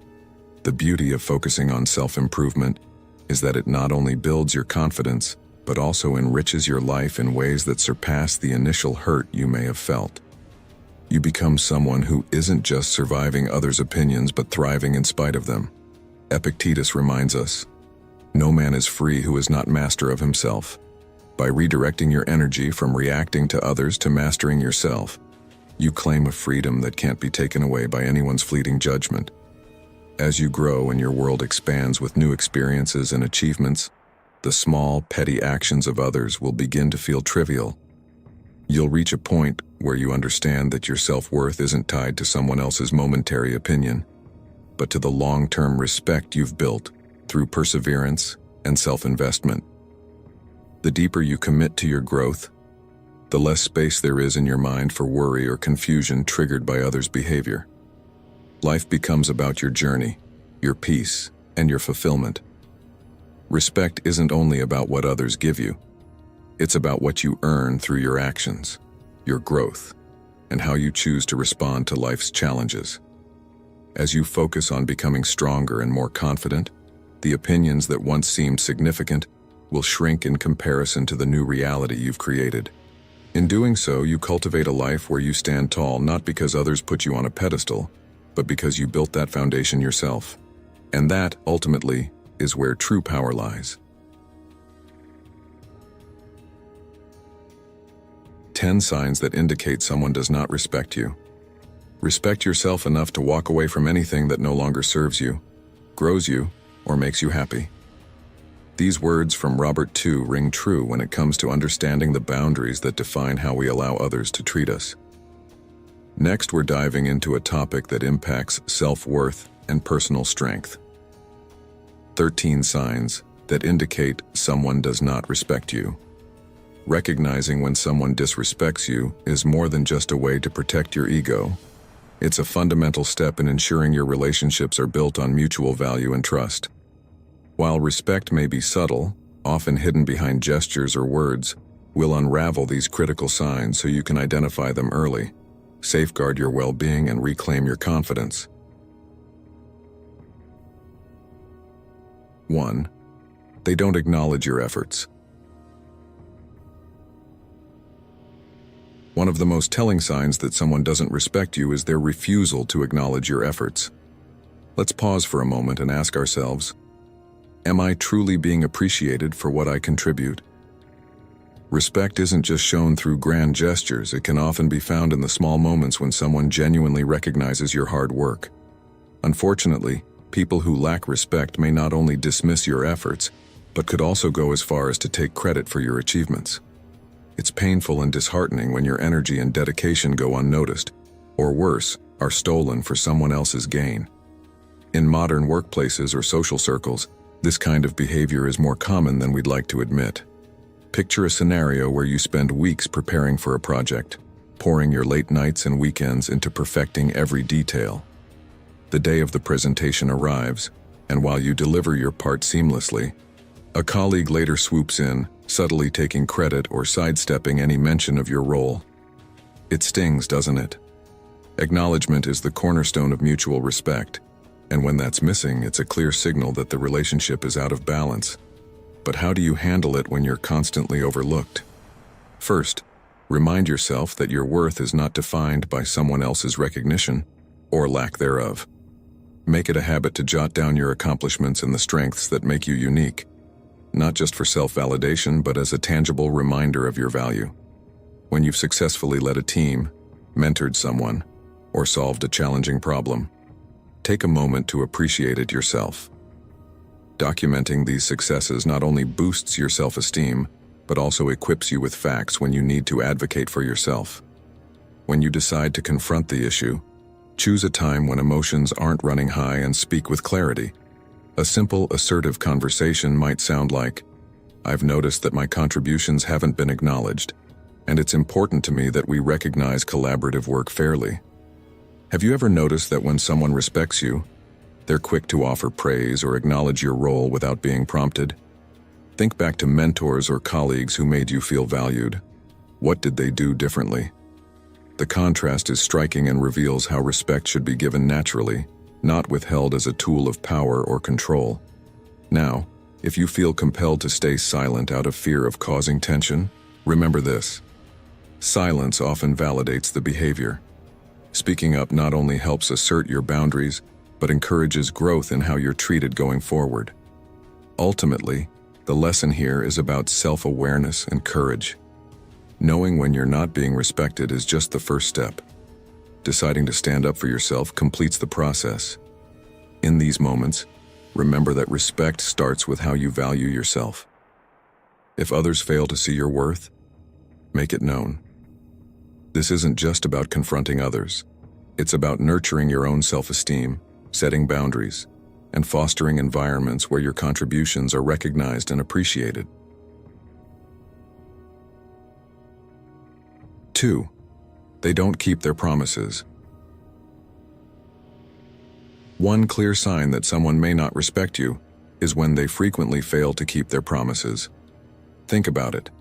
How many times have you heard the phrase, "I promise," only to be left waiting, disappointed, and wondering if your time matters to them at all? While it's true that life is busy and even the most well-intentioned people sometimes struggle to meet commitments, there is a difference between occasional forgetfulness and a consistent pattern of broken promises. Marcus Aurelius once said, "If it is not right, do not do it. If it is not true, do not say it." When someone makes a promise, they're giving you their word, a bond that should mean something. But when those promises are repeatedly broken, it becomes more than just an inconvenience. It reflects their disregard for your time, feelings, and trust. In your own life, have you ever had a friend or colleague who habitually agreed to help you, attend an event, or meet a deadline, only for them to back out at the last minute without valid explanation. It feels disheartening, doesn't it?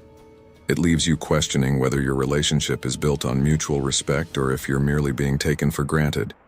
Broken promises chip away at the foundation of any relationship, be it personal or professional, and signal that the respect you deserve may be absent. While some may argue, "Oh, they're just busy," there's a fine line between being busy and simply not prioritizing you. Ask yourself, is my time and trust less valuable to them than their other commitments? Addressing this behavior takes both courage and clarity. Open up an honest dialogue where you can express how these broken promises impact you. For example, you might say, "I've noticed that commitments we've discussed often aren't kept, and I'm feeling like my time and trust aren't being valued. Could we talk about why this might be happening?" This approach opens the door for conversation without placing immediate blame and gives the other person a chance to explain their side. However, be prepared to hear difficult truths or even face denial. Remember that how they respond tells you a lot about their respect for you. It's also vital to acknowledge that continually accepting excuses or downplaying how these broken promises affect you can signal that their behavior is okay. Seneca wisely pointed out, "It is not that we have a short time to live, but that we waste a lot of it."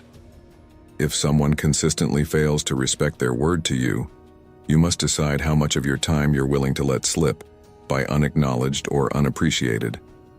Setting boundaries is an act of self-respect, a declaration that your time is as valuable as anyone else's. When broken promises become a norm, it's essential to reassess the relationship's health. Are you willing to let repeated disappointments become an accepted part of your connection with them? Or is it time to advocate for the respect and honesty you deserve? If you find that conversations don't lead to change, it may be time to rethink the relationship. As you navigate these situations, hold on to the lesson that your time and trust are not just gifts but investments that deserve reciprocation. 3. They only reach out when they need something. One of the most telling signs that someone does not respect you is when they only reach out when they need something. Think about it. Do they make an effort to be part of your life when there's nothing in it for them?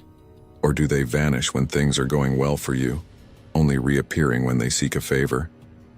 This behavior can be deeply frustrating and disheartening, revealing an imbalance in the relationship. As Epictetus once observed, wealth consists not in having great possessions, but in having few wants. When people only engage with you out of self-interest, it's a reflection of what they desire, not who they value. This pattern of behavior often exposes a person who sees others not as friends or equals, but as means to an end.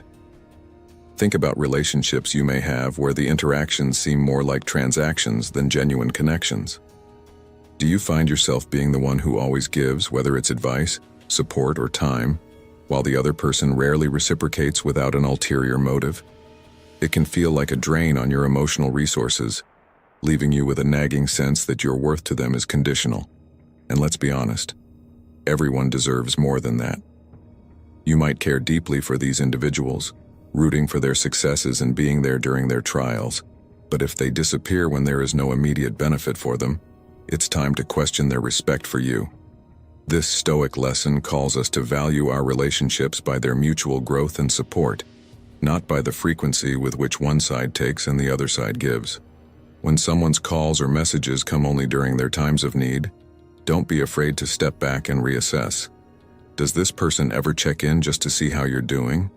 Or do they only appear when there's a favor to ask? Seneca wrote, "Associate with people who are likely to improve you." This advice is timeless, highlighting that the relationships we foster should be sources of encouragement and growth, not exhaustion and disappointment. It's essential to learn the art of pushing back, not out of spite, but out of self-respect. If someone's demands on your time become excessive, assertively let them know that while you value their presence, your time and support should be met with genuine friendship, not conditional contact. You can say something as simple as, "I notice that we only seem to talk when there's a need for something. I'd love for us to have more balanced interactions." Such conversations can be uncomfortable but are often necessary for clarity. Let me ask you, how often do you feel fulfilled by the relationships where the dynamic is one-sided? Recognizing these patterns and making changes isn't about cutting people off. It's about nurturing relationships that respect you and enrich your life. This approach aligns with Stoic teachings, reminding us that our energy is precious and should be shared with those who genuinely value us. By understanding these Stoic lessons, we build a life where our relationships mirror respect and mutual support, fostering an environment where we grow stronger, not just more needed. 4. They ignore you. When someone consistently ignores you or pulls off disappearing acts, it's often a sign that they don't truly value the relationship. This kind of behavior can be confusing and deeply unsettling, especially when we, as humans, are inherently social beings who thrive on connection. If you find yourself feeling anxious or upset due to someone's distance, know that these emotions are valid and natural. But what should you do when faced with this behavior? It's essential to ask them directly what's going on. There could be an underlying reason for their actions that they haven't communicated, or perhaps they are indeed choosing to distance themselves intentionally. Either way, silence does nothing but breed tension and misunderstanding. When you make plans with a friend or reach out to someone important in your life, only to be met with radio silence. Days pass, and while your logical mind may try to find excuses, they must be busy, or maybe they're going through something. The reality is that repeated avoidance chips away at trust. Open up with calm, honest communication that highlights how their behavior makes you feel. Saying something like, "I texted you the other day to confirm our plans but didn't get a response. I felt disappointed and started to worry about you," shifts the conversation from accusatory to open, inviting dialogue. It shows that you care enough to express your feelings while making it clear that their absence hasn't gone unnoticed. But what if their response doesn't bring clarity, or worse, they continue to ignore you? It's time to ask yourself some hard questions. Is this relationship one-sided? Do you deserve more respect and presence than you're currently getting? Marcus Aurelius, the great Stoic philosopher, advised, "Waste no more time arguing what a good man should be. Be one." In this context, that means recognizing your own worth and taking action that aligns with self-respect. If the relationship continues to feel one-sided or leaves you feeling overlooked, setting boundaries might be your next step. Limit your emotional investment in interactions with someone who doesn't reciprocate the value you bring. Life is too short to invest your energy in relationships that don't give back or make you feel valued. Take action, speak your truth, and if necessary, step back. Your emotional health is as important as any external relationship, and maintaining it means ensuring that those who stay in your life show up as fully as you do. If you're still with me, it means you're ready to claim the respect you deserve. Let's build a community of self-worth. Comment, "Respect starts with me," below to show you're stepping into your power. And don't miss what's coming next. It's all about owning your value. 5. They don't pay attention to you. When someone doesn't pay attention to you, it sends a clear and disheartening signal that they may not respect you. We've all experienced moments where a friend, colleague, or partner seems more invested in their phone or the TV than in what you're saying. It's frustrating, isn't it? Respect isn't just about grand gestures. It's found in the moments where someone stops what they're doing, looks you in the eye, and genuinely listens. Marcus Aurelius once wrote, "The soul becomes dyed with the color of its thoughts." If those around you consistently treat your words as background noise, what does that tell you about their thoughts and the value they place on your presence? Listening is one of the simplest yet most profound acts of respect, and when it's absent, it's hard not to feel diminished. Think about the last time you were trying to share something important, but the other person was distracted, barely acknowledging your words. Did you feel respected in that moment? Or did you walk away feeling overlooked and frustrated?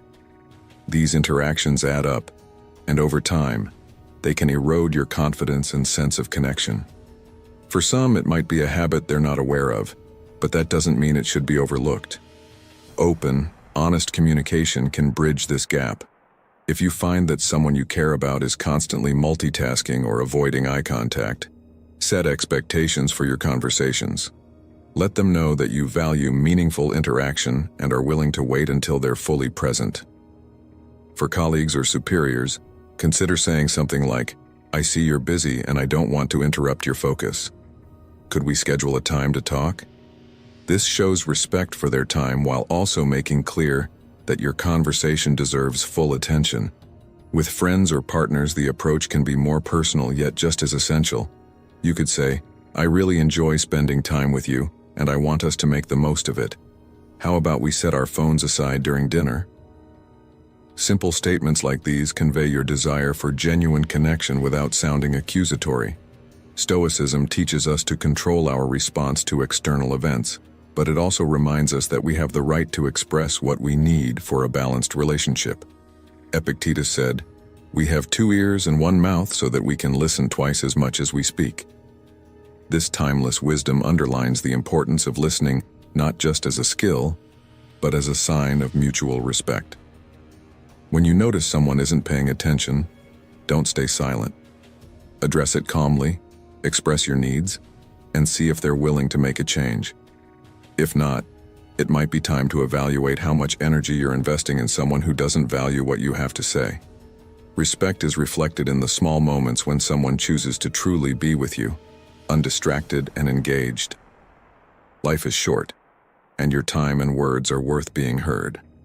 Surround yourself with people who understand that and be that person for others too. 6. They interrupt you often.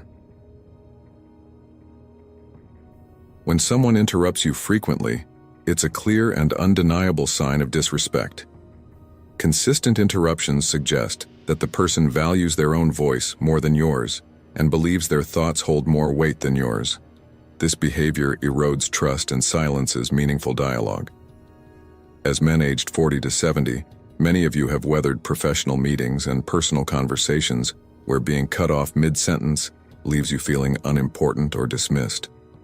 Respect should never be a negotiation, and your words and ideas deserve the space to be heard and understood.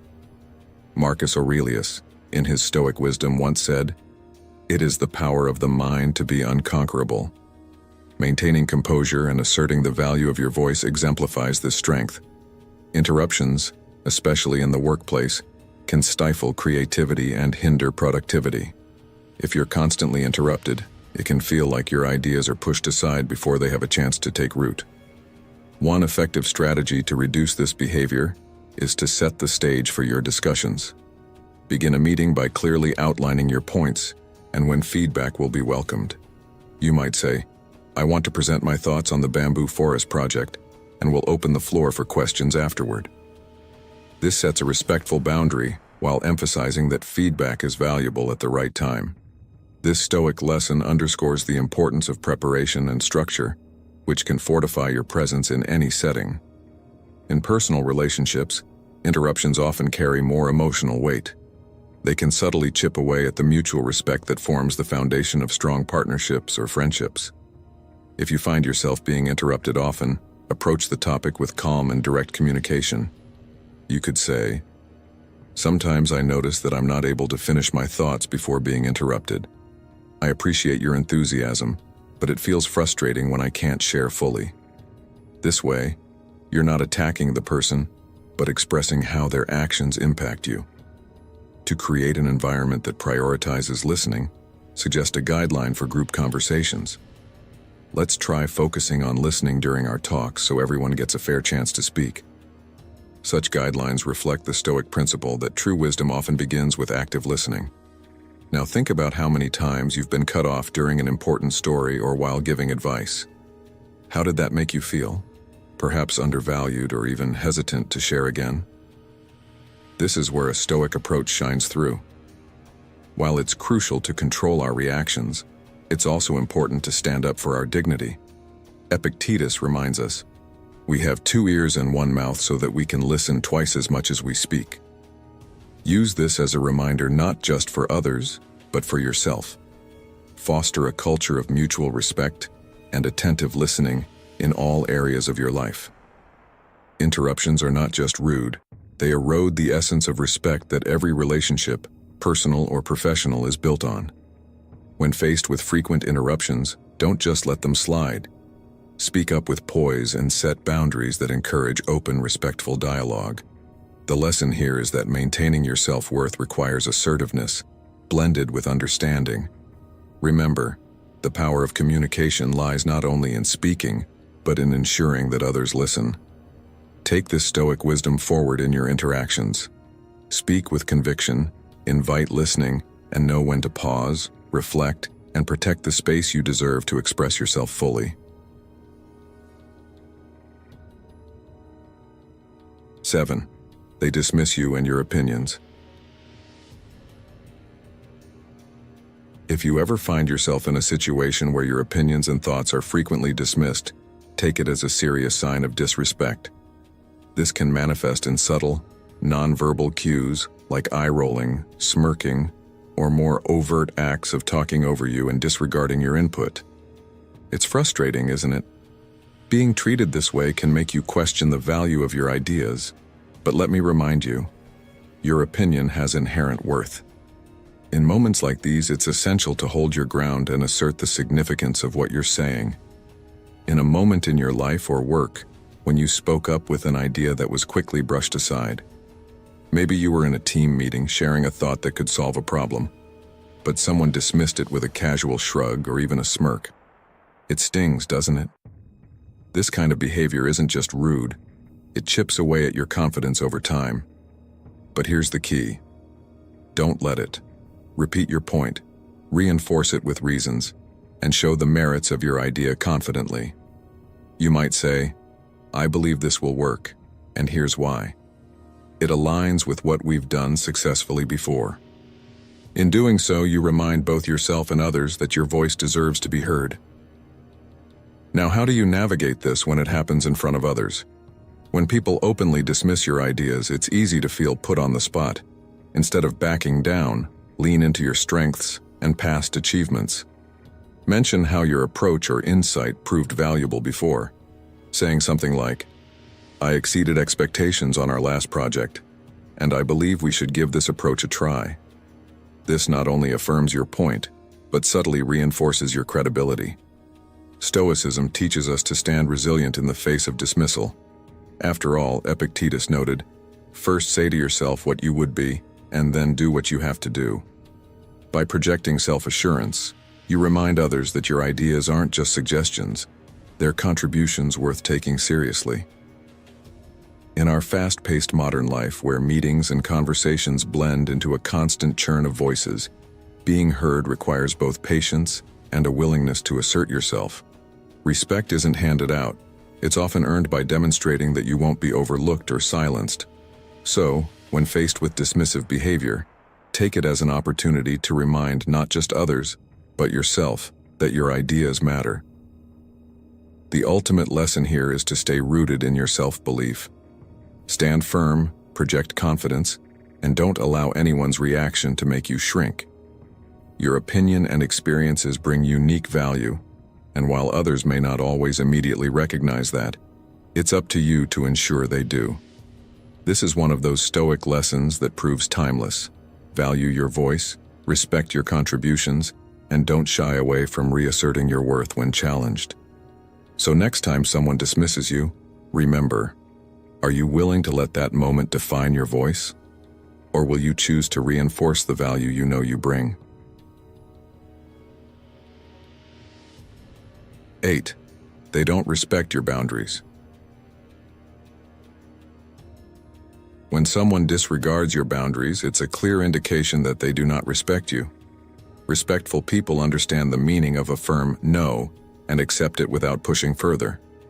But disrespectful individuals often test your limits, sometimes in subtle ways like scheduling events when they know you're unavailable, or making remarks that cross personal lines.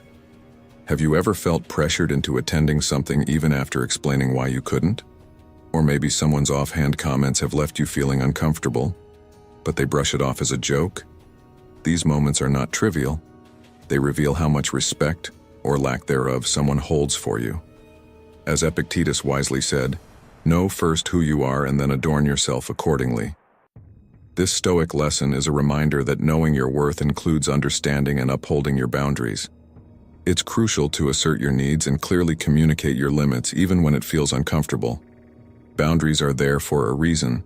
They protect your mental, emotional, and even physical well-being.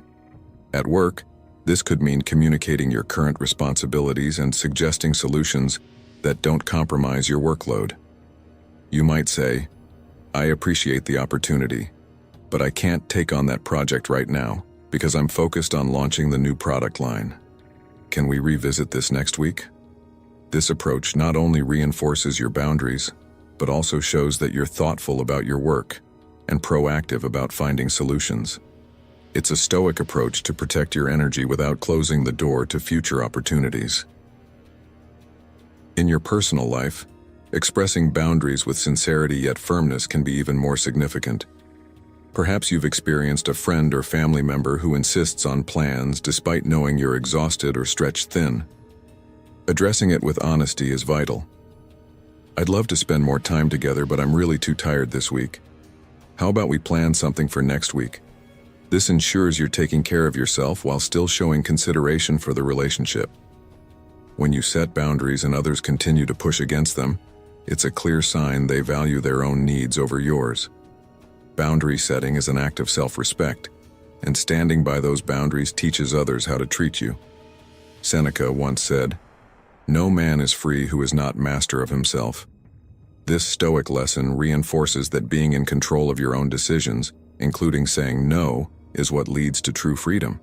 If someone consistently ignores your limits, they are not showing you respect. They are showing that their desires come first. This is where you must decide whether you're willing to continue engaging with someone who dismisses what matters to you. Never be afraid to advocate for yourself. Communicate openly, maintain your boundaries, and understand that you deserve relationships and work environments that respect those limits. Life is full of demands, but your peace of mind and self-respect are non-negotiable. 9. They belittle you. A key indicator that someone lacks respect for you is when they belittle you, using words or actions that demean your dignity and erode your sense of worth. This behavior often manifests in subtle, biting comments or overt insults designed to undermine your confidence. Whether it occurs in the workplace, within your social circles, or even in personal relationships, this conduct signals a disregard for your value as a person. It's critical to address such behavior with clarity and firmness. A calm yet assertive response like, "I don't appreciate being spoken to like that. Please stop," can often serve to set boundaries. Boundaries, after all, are not just walls, but the architecture of self-respect, built to protect your peace and enforce the treatment you deserve. Should this happen in a professional setting, taking steps to report the behavior to HR or a supervisor ensures that the issue is documented and handled appropriately. The Stoics teach us that our response to external insults reveals much about our inner strength. Epictetus, for instance, reminds us, "It is not what happens to you, but how you react to it that matters." This emphasizes that while others may choose to act disrespectfully, we have the power to maintain our composure and refuse to be dragged down by their behavior. By calmly and assertively calling out such actions, you send a powerful message, not just to the offender but to yourself, that your dignity is non-negotiable. In modern life, where professional and social hierarchies often blur boundaries, belittlement can come cloaked in sarcasm or disguised as humor. A coworker might dismiss your ideas in meetings with a derisive comment, or a friend might consistently make you the butt of their jokes. These actions, though seemingly minor in isolation, can accumulate into a pattern of disrespect that chips away at your confidence. Recognizing and addressing these instances is an essential Stoic lesson in safeguarding your integrity. The Stoic principle of distinguishing what is within your control and what is not is vital here. While you cannot control others' actions, you can control your reaction and insist on respectful treatment. Tolerating belittlement sets a dangerous precedent, not only for how others treat you but for how you perceive yourself. By addressing disrespect head-on, you cultivate the Stoic virtue of courage, which Seneca praised as vital for navigating life's challenges. "No man is free who is not master of himself," he observed, underscoring that true freedom lies in refusing to allow others' negativity to define your worth. It's also important to remember that standing up for yourself doesn't mean escalating conflicts, but rather demonstrating that your self-respect outweighs the need to avoid discomfort. In the end, the choice to allow or confront disrespect reflects your inner resolve. Living by Stoic lessons means recognizing that respect is not merely something you receive, but something you command, by embodying dignity and self-worth. When someone belittles you, they reveal more about their character than yours. Your response, however, defines who you are, a person of principle, resilience, and unwavering self-respect. Keep this truth at the forefront of your interactions and let it guide you in crafting a life rooted in honor and the timeless wisdom of Stoicism. Made it to the end? That means you're serious about recognizing your worth. Prove it. Drop no more disrespect in the comments to let the world know you're done settling. Stick around. We're just scratching the surface of what's possible. 10. They get angry with you. When someone consistently gets angry with you, especially in ways that feel aggressive or dismissive, it's a clear sign of disrespect. Healthy relationships, whether professional, personal, or social, are not built on yelling, coercion, or threats. While anger is a natural emotion, it must be expressed constructively, not as a weapon to blame or belittle. Think about how often this dynamic plays out in real life. A boss who unfairly lashes out when stressed, a friend who explodes over minor disagreements, or even a partner who deflects their frustrations onto you. A friend gets upset because you didn't respond to their text immediately. Instead of communicating calmly, they lash out, accusing you of not caring about them. In such a moment, staying calm becomes your superpower. Responding with equal anger escalates the conflict, but maintaining composure allows you to steer the interaction. A helpful approach might be acknowledging their feelings with a question like, "Are you upset because you thought I ignored you?" This shows empathy without conceding to disrespect. If their anger persists or becomes abusive, you have every right to set a boundary, like calmly saying, "I can't continue this conversation while you're yelling." By standing firm yet respectful, you uphold your dignity while giving them the opportunity to reflect on their behavior. The Stoics remind us that we must remain in control of ourselves, regardless of the chaos around us. Marcus Aurelius wrote, "You have power over your mind, not outside events. Realize this, and you will find strength." The lesson here is simple but profound.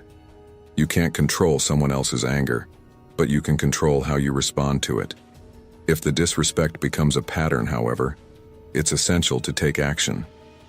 You deserve relationships where you feel valued and safe, not ones where fear or frustration dominate.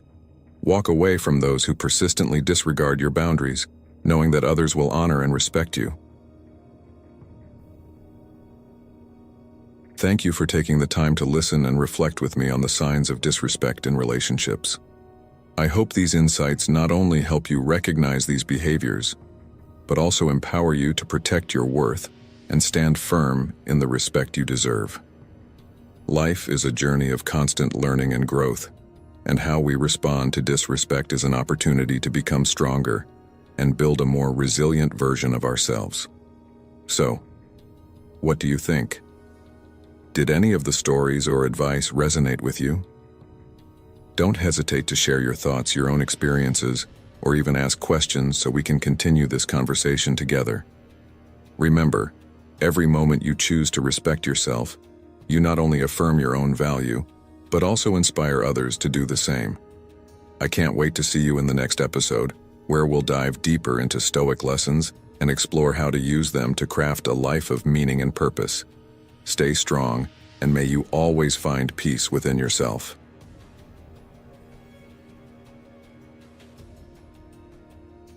Stop caring about what people think. The Stoic Path. Welcome to Stoic in Your Life. Today, we're diving into a powerful truth. Stop caring about what people think. Imagine living free from others' opinions, a life guided by your own principles, not by society's shifting expectations. Sounds liberating, right? Yet so often, we waste energy trying to meet others' standards, fearing judgment, and hiding our true selves. In a world that pressures us to conform, living authentically is a quiet act of rebellion. The Stoics understood this centuries ago. Marcus Aurelius, the Roman emperor, once said, "We all love ourselves more than others, but care more about their opinion than our own." He reminds us that true strength is found within, not in others' approval. Today, let's explore why letting go of these fears isn't just a philosophy. It's a path to a fulfilled life. Ready to replace others' expectations with your own? To live unapologetically, boldly as your truest self? Let's dive in. It's time to reclaim your life. 1. The Stoic perspective. The wisdom of the Stoics, these ancient philosophers who walked the earth thousands of years ago, offers insights into human nature that still resonate deeply today. Let's look at Epictetus, a man born into slavery who rose to become one of the greatest thinkers of his time. Epictetus teaches us that true power lies not in what happens to us, but in how we choose to react to it. Think about this in the context of being unapologetically yourself. You can't control others' thoughts or judgments, but you can control how you respond. When someone calling you out for being too ambitious or too reserved, the typical reaction might be to shrink, to apologize, to fall back into the crowd. But the Stoic approach would ask, is their opinion within my control? Is my response within my control? Absolutely. And this is the essence of personal strength, responding to the world from a place of inner stability, rather than bending to every opinion. Moving to Marcus Aurelius, Rome's philosopher king, we see this concept of inner mastery expanded. In his personal reflections, Meditations, Marcus wrote, "Be your own master, and look at things as a man, as a human being, as a citizen, as a mortal." He reminds us that we're more than the sum of others' expectations. We're individuals, endowed with thoughts, feelings, and a purpose that's uniquely ours. And Marcus goes further, saying, "You have power over your mind, not outside events. Realize this, and you will find strength." The power of these words lies in their call for self-reliance. We cannot control if others approve or disapprove of us, but we can always control our resolve to remain true to our principles. In modern life, this principle applies seamlessly. Consider someone who is committed to taking care of their mental health, setting boundaries, or improving their physical well-being, even when those around them dismiss these priorities. The person unsure of their values might laugh off their own goals, letting the opinions of friends or family diminish their efforts. But a Stoic, firm in self-awareness, knows that their commitment to growth isn't compromised by others' opinions. They might ask themselves, why should I sacrifice my health or peace of mind to meet expectations that don't align with my values? Seneca, another Stoic heavyweight, gave us timeless advice on this. As long as you live, keep learning how to live. For the Stoics, learning wasn't about simply amassing knowledge. It was about understanding ourselves deeply, evolving to live in line with our truest values. Seneca also taught that he who lives in harmony with himself lives in harmony with the universe. In modern terms, we might think of this as the peace that comes from being genuine. When you're aligned with your values and intentions, you no longer have to wear masks or force yourself into roles that feel wrong. You're not fighting against your own nature, you're embracing it. So how can we apply Stoic principles to stop caring about what others think and start living authentically? First, we need to make self-reflection a habit. Take time every day to examine your actions and intentions. Ask yourself, am I living according to my values, or am I adjusting my behavior to win others' approval? This introspection builds a solid foundation of self-awareness. Second, focus on what you can control. Your actions, your thoughts, your responses. These are within your power. But trying to control others' opinions is a waste of energy. As Marcus Aurelius said, "It never ceases to amaze me. We all love ourselves more than other people, but care more about their opinion than our own." This idea is as relevant today as it was centuries ago. The third lesson is to embrace discomfort. Growth often happens outside our comfort zones. It's natural to feel uneasy when we're being true to ourselves, especially when it challenges the status quo or disrupts others' expectations. Yet these moments of discomfort are precisely where authenticity blossoms.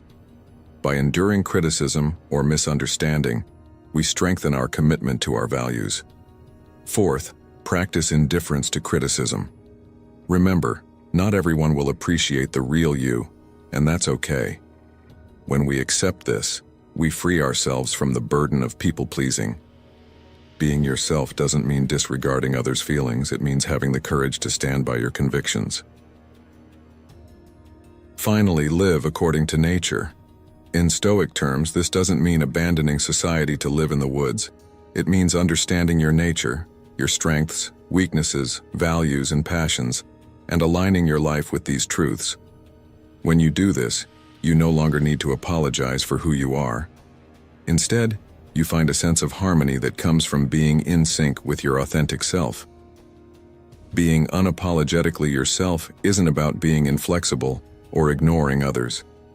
It's about the courage to live in alignment with your values and to stand firm in your identity, despite external pressures. Epictetus said it best. First say to yourself what you would be, and then do what you have to do. This is more than a philosophy, it's a call to action. Define who you want to be, and then have the strength to live it out, regardless of who approves or disapproves. The world doesn't need more people who fit into molds. It needs individuals who have the courage to be true to themselves. So, take these Stoic principles to heart, reflect on your values, and live with integrity, knowing that the path to fulfillment is found within, not in the approval of others.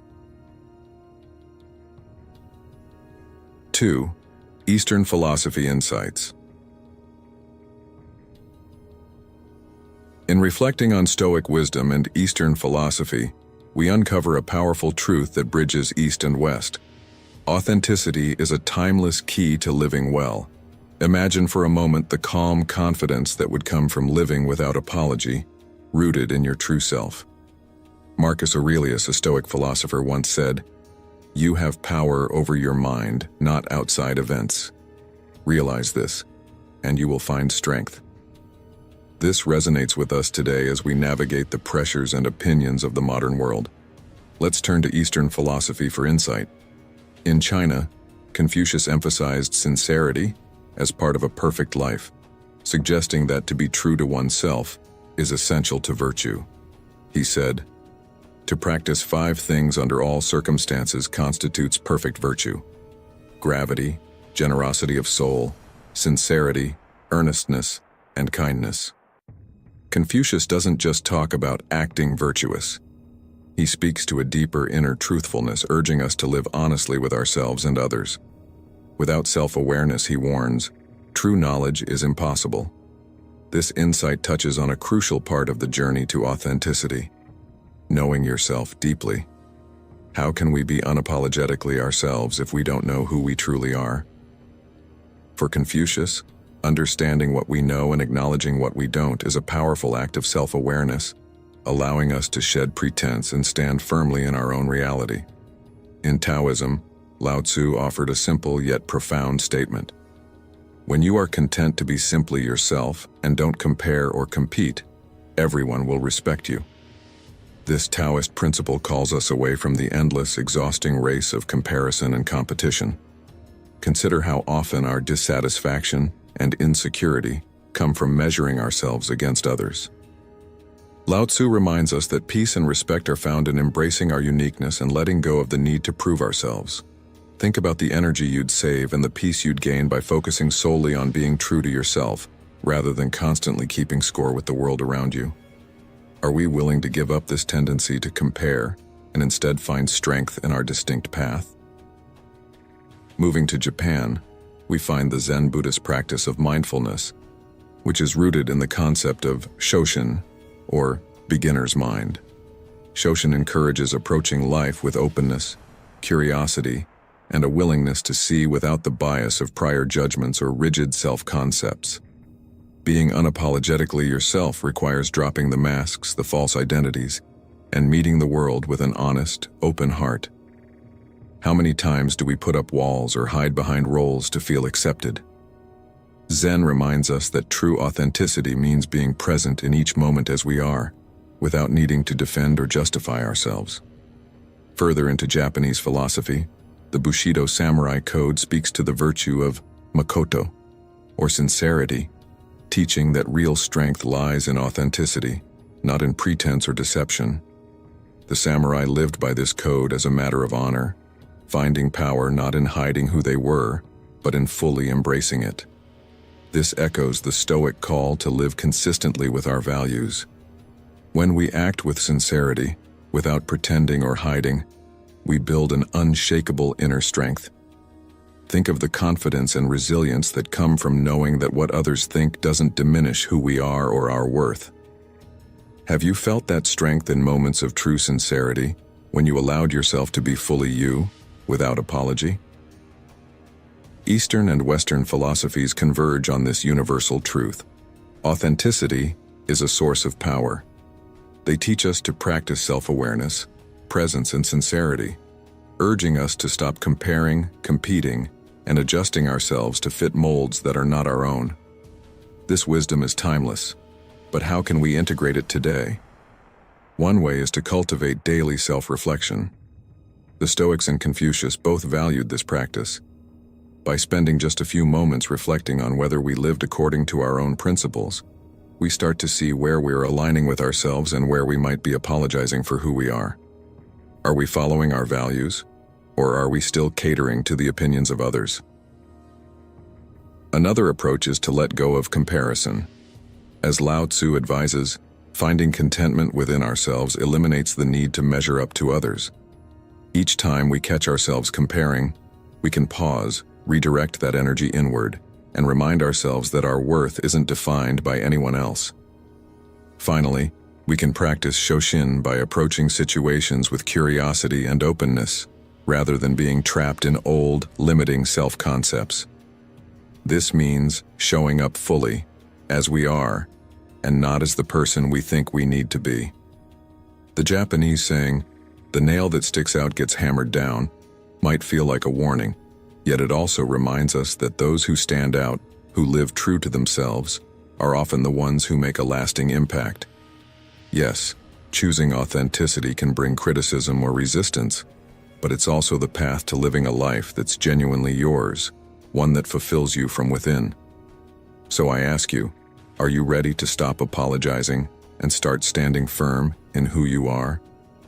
Can you embrace this timeless wisdom from East and West, grounding yourself in authenticity and living with the courage to be unapologetically you? Remember, as Epictetus once said, first say to yourself what you would be, and then do what you have to do. The path to authenticity is a call to action, a challenge to define who you truly are and to live that truth boldly, trusting that being yourself is not only enough, it's your greatest strength. 3. The power of authenticity. Let's get straight to it. Authenticity isn't just a buzzword or a feel-good philosophy. It's a transformative power, a superpower that can reshape how you live, how you relate to others, and ultimately, how you view yourself. In a world that constantly pushes us to conform, especially as men moving through life with decades of experience, the pressure to meet expectations, to wear the right mask for each situation, is relentless. But authenticity changes everything. It begins by freeing you from the exhausting act of keeping up appearances. Think about the energy we waste trying to fit an ideal that doesn't match who we truly are. When you let go of these facades, you stand taller, speak more confidently, and act with clarity and purpose. It's like the Stoic philosopher Epictetus said, "Know first who you are, and then adorn yourself accordingly." When you're being true to yourself, your confidence radiates naturally, and those around you can't help but notice the strength in your presence. Authenticity gives you the power to face life head-on, grounded in your true identity, rather than an image created to please or impress others. Another powerful outcome of being authentic is that it draws the right people into your life, people who respect you for who you are, not for who you're pretending to be. Real relationships, built on honesty and genuine connection, thrive when you're unapologetically yourself. Imagine the depth and meaning in connections where there's no need for pretense. When you're true to yourself, you filter out the people who don't resonate with your values and you attract those who share them. You might remember the quote, "I am who I am. Your approval is not needed." This statement, simple as it is, reflects the freedom and peace that come when you're surrounded by people who value the real you.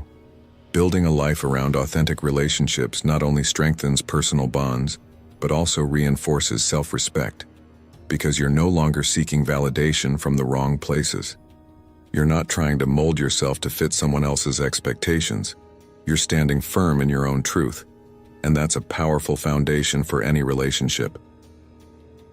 Authenticity doesn't just build confidence and foster meaningful relationships. It's also a critical factor in achieving true success. Take a look at the lives of impactful figures who left a mark on the world. Steve Jobs, for instance, famously said, "Your time is limited, so don't waste it living someone else's life."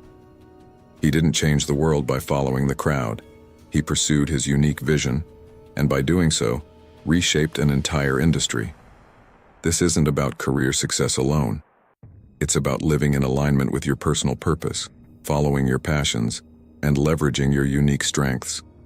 When you live authentically, you unlock a deeper sense of fulfillment because you're no longer trapped in the chase to meet societal standards or someone else's definition of success. Instead, you're innovating, creating, and contributing in ways that resonate with your own spirit and strengths, leading to achievements that feel genuinely rewarding. One of the most overlooked but vital benefits of authenticity is the reduction of stress. Living a life that's not true to who you are is not only tiring, but also mentally draining. It's a constant struggle to remember the roles you're playing, the opinions you're trying to sway, or the personas you're projecting.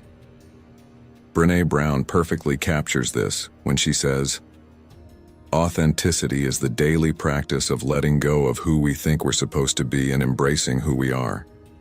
Imagine the relief, the weight lifted off your shoulders when you stop pretending and allow yourself to be.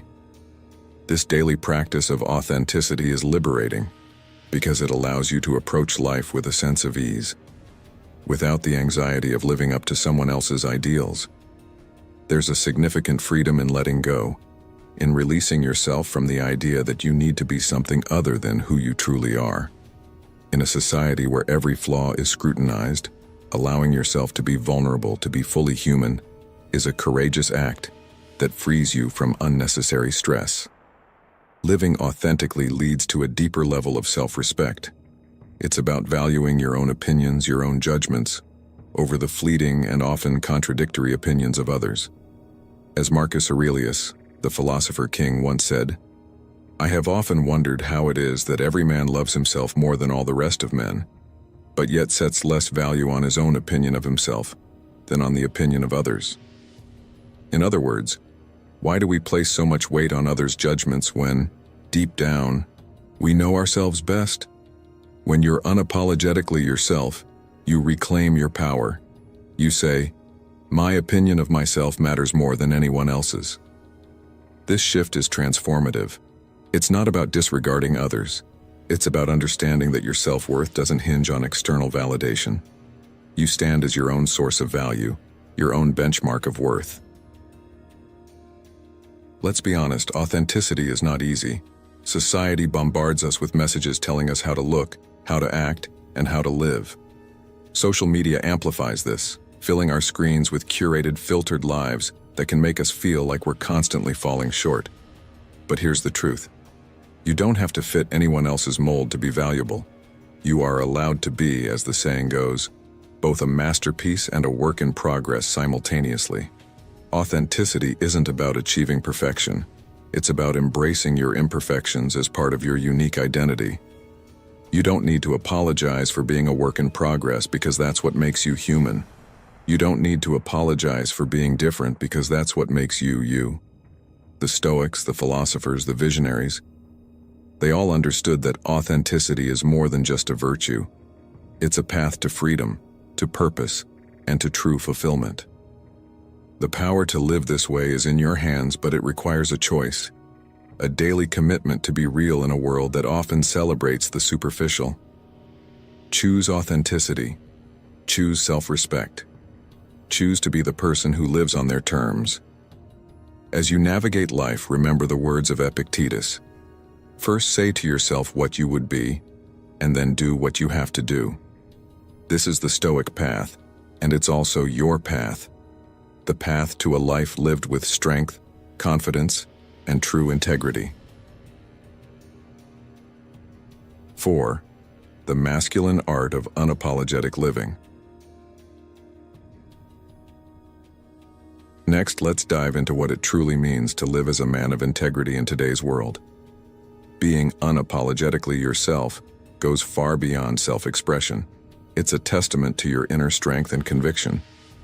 In a society that constantly tries to shape us, it's easy to fall into the trap of pretending, of bending to others' expectations, or of hiding our true nature just to fit in.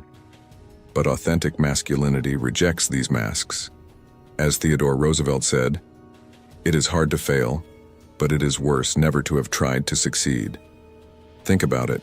Failing is tough, but not trying to be your true self is a much greater loss. When we hide who we are or apologize for our true beliefs, we chip away at our own power. Real strength doesn't come from avoiding failure or pleasing everyone. It comes from standing firm in who you are, showing courage even in the face of discomfort, and being able to take responsibility for your life without excuses or blame. Let's look at history's great men, leaders, pioneers, visionaries who, despite setbacks and criticism, stood tall and lived with purpose. Did they apologize for their beliefs or let doubt silence them? Not a chance. They took ownership of their paths, faced challenges head-on, and refused to compromise their values. This doesn't mean they were arrogant or dismissive of others. On the contrary, truly strong men respect others, but they respect themselves first. They know their worth isn't up for debate or determined by anyone's opinion. Living unapologetically is about recognizing that your self-worth is inherent, that it doesn't fluctuate with others' approval or disapproval. It means trusting yourself, understanding that while you're open to growth, you don't need to sacrifice your core values just to fit someone else's mold. In modern life, the pressure to conform can be subtle but relentless. We see it on social media, in our social circles, or even in our workplaces. A constant barrage of messages telling us who we should be. But there's a difference between bending and adapting. Real men are resilient. They evolve without losing themselves, just as Roosevelt's words encourage us to try, to risk being ourselves fully, even if that's not always easy. Because the truth is, only when you're true to yourself can you build a life that's genuinely fulfilling. When you take responsibility for your life, when you own your choices and your path without shifting the blame, you experience a strength that's both liberating and empowering. You become the kind of man who doesn't crumble under pressure, who can stand tall during tough times. Think of the saying, "Soft men create hard times, but hard men create good times." In this context, being hard doesn't mean being unfeeling or inflexible. It means being resilient, authentic, and unwavering in your pursuit of a life lived on your terms. This strength is rooted in character, in choosing growth and purpose over comfort or the temporary satisfaction of approval. It's about holding yourself to a standard that's rooted in honesty and courage, even when it goes against the grain. The power to be unapologetically you is in your hands. It's a decision, a daily commitment to living with strength, self-respect, and purpose. This isn't about arrogance or dismissing others' viewpoints. It's about respecting yourself enough to know your worth. When you choose to live this way, you're not just shaping your own life, you're creating a ripple effect that impacts those around you. True masculine strength comes from this place, from living a life you can be proud of. No apologies needed. So, gentlemen, it's time to step up, to live with intention, and to be the men we're meant to be. Authentic, resilient, and unapologetically ourselves. What's one way you'll start living more authentically today? Maybe it's saying no to something that doesn't align with your values, or just taking a moment to appreciate your unique qualities. Share your first step below. 5. Common obstacles to authenticity. Let's get real for a moment and talk about the hurdles, the walls that stand in the way of living as your true, unapologetic self. These barriers are universal, deeply rooted, and yet often unspoken, holding us back from the authenticity we desire. The first big one? The fear of judgment. It's a primal fear, woven into our psychology from the days when approval meant survival. We're social creatures, naturally inclined to seek acceptance, but here's a hard truth. Not everyone will like you, and that's not just okay. It's freeing. As Christina Grimmie once put it, confidence is not, "they will like me." Confidence is, "I'll be fine if they don't." So ask yourself, how much of your life is shaped by this need for approval? What could you do if you freed yourself from that weight? Then, there's the sneaky trap of people-pleasing. It disguises itself as kindness or diplomacy, but bending constantly to meet others' needs is a quiet betrayal of your own. True kindness isn't self-sacrifice to the point of self-erasure. Steve Maraboli reminds us, don't dilute yourself for any person or any reason. You are enough. Be unapologetically you. By bending and molding ourselves to fit in, we lose the very spark that makes us unique. What relationships or commitments in your life are built on this tendency to please rather than being rooted in mutual respect and honesty?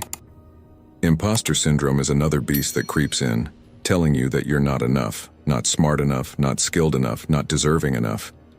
It's a voice that convinces you that you're somehow less than. But this is a lie. You've earned your place in the world, and your worth isn't measured by perfection. Epictetus, the Stoic philosopher, said, "No man can rob us of our will." Don't let these doubts rob you of your authenticity and drive. Imposter syndrome is often a sign of growth, not inadequacy. So ask yourself, if you've earned the right to be where you are, why let self-doubt dictate your journey? And then, there's the pull of social media and society's invisible expectations. Every day we're bombarded with polished highlight reels, creating a rigged game of comparison where everyone else's life seems effortlessly perfect. But as Oscar Wilde famously said, be yourself. Everyone else is already taken. Think of all the energy we pour into living up to these illusions. It's exhausting. Instead of playing along, what if you dedicated that energy to carving out a path that aligns with your values and passions? In a world obsessed with trends and filters, authenticity is a breath of fresh air. What would change in your life if you truly let go of the need to compete with these illusions? Another common barrier is the fear of failure and rejection. These fears push us to play it safe, to stick to the script and avoid risk. But here's the thing. Failure and rejection are inevitable, whether you're being yourself or not. If you're going to stumble, it's far better to do so as your true self, rather than a masked version. Benjamin Disraeli put it well. Never apologize for showing feeling. When you do so, you apologize for the truth. What would it look like to embrace failure as a part of growth rather than a reflection of your worth? Think of all the great men and women in history who failed countless times on their way to success. The difference was, they kept showing up, not as who they thought they should be, but as who they truly were. And finally, there's the comfort zone. It's a cozy place, no doubt, free of risks and full of routine, but staying there comes at a cost: growth. Being unapologetically yourself requires stepping out, taking risks, and being vulnerable. It's not comfortable, but as the saying goes, life begins at the end of your comfort zone. When you remain in the familiar, you deny yourself the experience of becoming, of expanding into the person you were meant to be. So, what small steps could you take to push beyond your comfort zone today? Each step out is a step closer to the real, unapologetic you. These obstacles are natural and yes, tough to tackle, but they're not insurmountable. Acknowledging them is the first step toward overcoming them. Think of every great man in history. None of them lived without fear or doubt. What set them apart was not the absence of obstacles, but the courage to be themselves in spite of them. Osho once said, "The moment you accept yourself, you become beautiful." This isn't just about physical beauty, it's the beauty of a life lived with honesty, resilience, and integrity. So, which of these obstacles resonates with you the most? Which have been holding you back? Name them, face them, and decide to move forward. On the other side of these barriers, your authentic, unapologetic self is waiting, and it's a version of you that the world truly needs to see.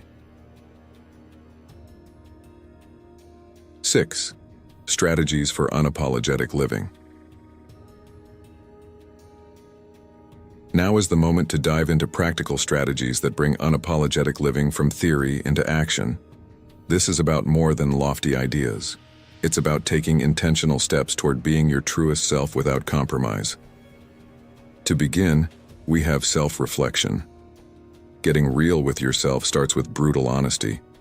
Take time alone to uncover who you are when nobody's watching. What values shape your core? What passions fuel you, and what fears hold you back? Journaling, meditating, or even taking a walk in silence allows you to tune into these truths.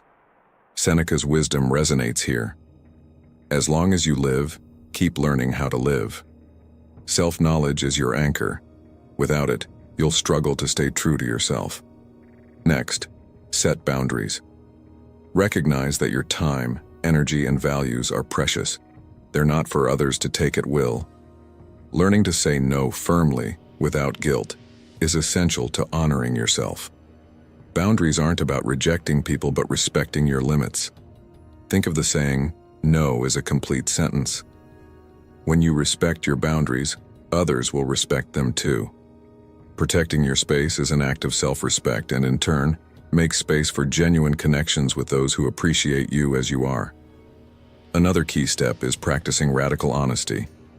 This means dropping the masks, refusing to sugarcoat, and stopping those little white lies that only serve to dilute your truth. Being honest with yourself and others can be uncomfortable, but the freedom it brings is worth it. Marcus Aurelius put it simply, "If it is not right, do not do it. If it is not true, do not say it." Real honesty isn't about being harsh or hurtful. It's about aligning your words and actions with your values, which builds a foundation of trust that's rock solid. Are there areas in your life where you're still hiding behind half-truths? What would change if you decided to live fully in your truth? Cultivating resilience is crucial because criticism and rejection will come. People will have opinions, but part of living unapologetically is learning to stand firm regardless. The Stoics practiced premeditatio malorum, negative visualization, or imagining the worst-case scenario and preparing for it mentally. This practice doesn't make you pessimistic, it makes you resilient. When setbacks come, you'll be ready, having already considered the outcome without fear. So, next time you hesitate, ask yourself, what's the worst that could happen? And remind yourself that you can handle it. Then there's the joy of owning your quirks, those little oddities or unique qualities you might try to downplay. Embrace them wholeheartedly. Dr. Seuss famously said, "Why fit in when you were born to stand out?" The very things that set you apart are your gifts to the world. The more you accept and own these parts of yourself, the more confidently you'll walk through life. Embracing your quirks is a radical act of self-acceptance, and it gives others the courage to do the same. Another powerful strategy is continuous growth. Being true to yourself doesn't mean staying the same. Instead, Commit to learning and evolving for your own satisfaction, not for external approval. Life is a journey of growth, and each new skill, lesson, or experience enriches your authentic self. Remember, your evolution is for you, not to impress or please others. Growth rooted in self-respect is liberating because it's driven by curiosity and purpose, rather than validation. Surrounding yourself with people who reflect and respect your authenticity is also key. As Jim Rohn said, you're the average of the 5 people you spend the most time with. Seek out people who are real, honest, and committed to growth, just like you. In a world of superficial relationships, connecting with those who appreciate you for who you are is invaluable. Authenticity is contagious. When you spend time with others who live with integrity, it reinforces your own path. Practicing self-compassion is essential, especially on this journey. You will stumble, you will make mistakes, and that's all part of it. Self-compassion means treating yourself with kindness, rather than harsh judgment. Think about how you'd support a friend who's going through a tough time. Offer that same understanding to yourself. Being kind to yourself helps you recover from setbacks and move forward without self-punishment. Self-compassion is the fuel that allows you to keep going, even when things get rough. And finally, taking calculated risks. Living unapologetically isn't about reckless behavior, but about stepping out of your comfort zone in ways that reflect your values. Each time you take a risk, you strengthen your authentic self. Risking the possibility of rejection or failure builds resilience and brings you closer to living fully on your terms. Think of each small step out of your comfort zone as an act of courage that chips away at anything that's holding you back from being fully yourself. Implement these strategies in small, intentional ways each day. Start with the simple acts, like expressing your thoughts in a meeting instead of holding back or wearing something that makes you feel good, regardless of others' opinions. Each step you take builds momentum, and before you know it, unapologetic living becomes second nature. Remember, as Sophia Bush beautifully put it, you are allowed to be both a masterpiece and a work in progress simultaneously. This journey isn't about perfection, it's about the ongoing process of aligning your life with who you truly are.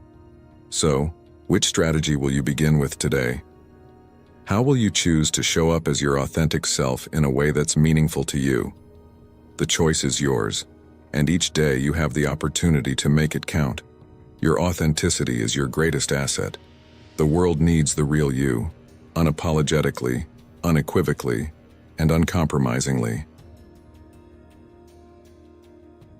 7. Embracing the transience of opinion.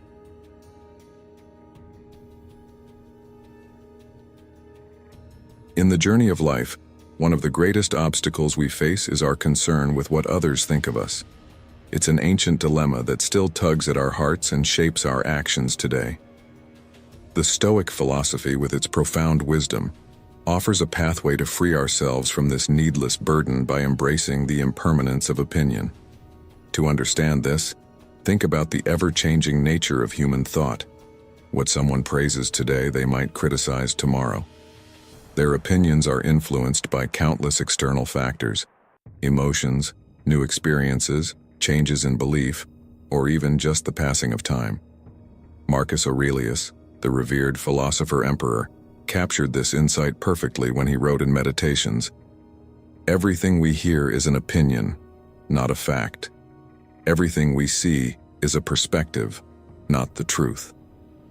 Let that sink in for a moment. How many times have you let someone's passing comment weigh on your mind, only to realize later that it was nothing more than a fleeting thought, soon forgotten even by the one who spoke it? When freeing yourself from this cycle of caring so deeply about every glance, every whisper, every word others say about you, what would that look like? It would mean recognizing that these judgments are as temporary and insubstantial as clouds moving across the sky. They don't have the power to change who you are unless you allow them to. The Stoics teach us that real strength lies in the understanding that we are in control of our responses, not the whims of others. This is not a call to ignore all feedback or criticism, but rather a gentle reminder to pause and ask, does this align with my values? Does it contribute to my growth? If the answer is no, let it drift away. Mindfulness is a powerful ally on this path. By practicing mindfulness, you create space between an external judgment and your reaction. You observe the opinion, acknowledge it, but do not attach your worth to it. This detachment is where your freedom begins. When you look at a criticism as a mere reflection of someone else's mindset at that moment, it loses its hold over you. As Epictetus, a former slave who rose to become one of Stoicism's most influential teachers, once said, "It's not what happens to you, but how you react to it that matters." How often do we forget this and give away our peace of mind to the fleeting judgments of others? Pause for a moment and ask yourself, am I letting someone else's transient thoughts dictate my state of mind? There is a profound sense of empowerment in realizing that your true worth comes from your own actions, guided by virtue and reason. The Stoics believed that the only things within our control are our thoughts, choices, and actions. External opinions? Those are outside your control, so why expend your energy trying to mold them to your favor? Think about it. Life is short. Would you rather spend your precious time aligning your life with your values, or adjusting yourself endlessly to match the fluctuating views of others? By focusing on what you can control, you cultivate an inner tranquility that can weather any storm. You begin to build a fortress within yourself, an unshakable core where peace resides, untouched by the fleeting opinions of others. What matters is your adherence to your principles and your commitment to virtue, wisdom, courage, justice, and temperance. These are the foundations that no external praise or criticism can grant or take away. When you center your life around these, you move through the world with a quiet confidence, knowing that your worth is anchored deep within. Now reflect on this. When was the last time you changed your actions because you feared what someone might think? Was it worth the internal turmoil, the doubt, or did it only distract you from the path you truly wanted to follow? The Stoic path invites you to let go of this worry. As you do, you will find that you not only become more resilient, but also more authentic. Your actions will be driven by what is right and meaningful to you, rather than what will momentarily appease the crowd. So the next time you're tempted to adjust your behavior based on the shifting opinions around you, remember the wisdom of the Stoics. Picture Marcus Aurelius, pen in hand, noting that all these opinions are mere perspectives, not universal truths. Embrace the transient nature of other people's thoughts, and you'll discover a sense of peace that cannot be taken from you. Life is too brief to hand over your happiness and sense of self to the fleeting judgments of others. Instead, focus on the enduring values that define you, and build an inner world where you are unshakable. 8. The value of self-mastery over validation. In a world that endlessly pressures us to seek validation from others, Stoicism offers a radical yet empowering alternative: self-mastery. This path, though challenging, is the essence of true power and freedom. To master oneself in an age where opinions flood in from every direction is not just a choice, it is an act of defiance, a declaration of inner strength. The great Stoics believed that contentment must come from within, and that true independence is found not in the applause of others, but in the quiet confidence of living by one's principles. This idea is echoed in the teachings of Epictetus, a former slave who rose to become one of history's most influential philosophers. He reminds us, it is not what happens to you, but how you react to it that matters.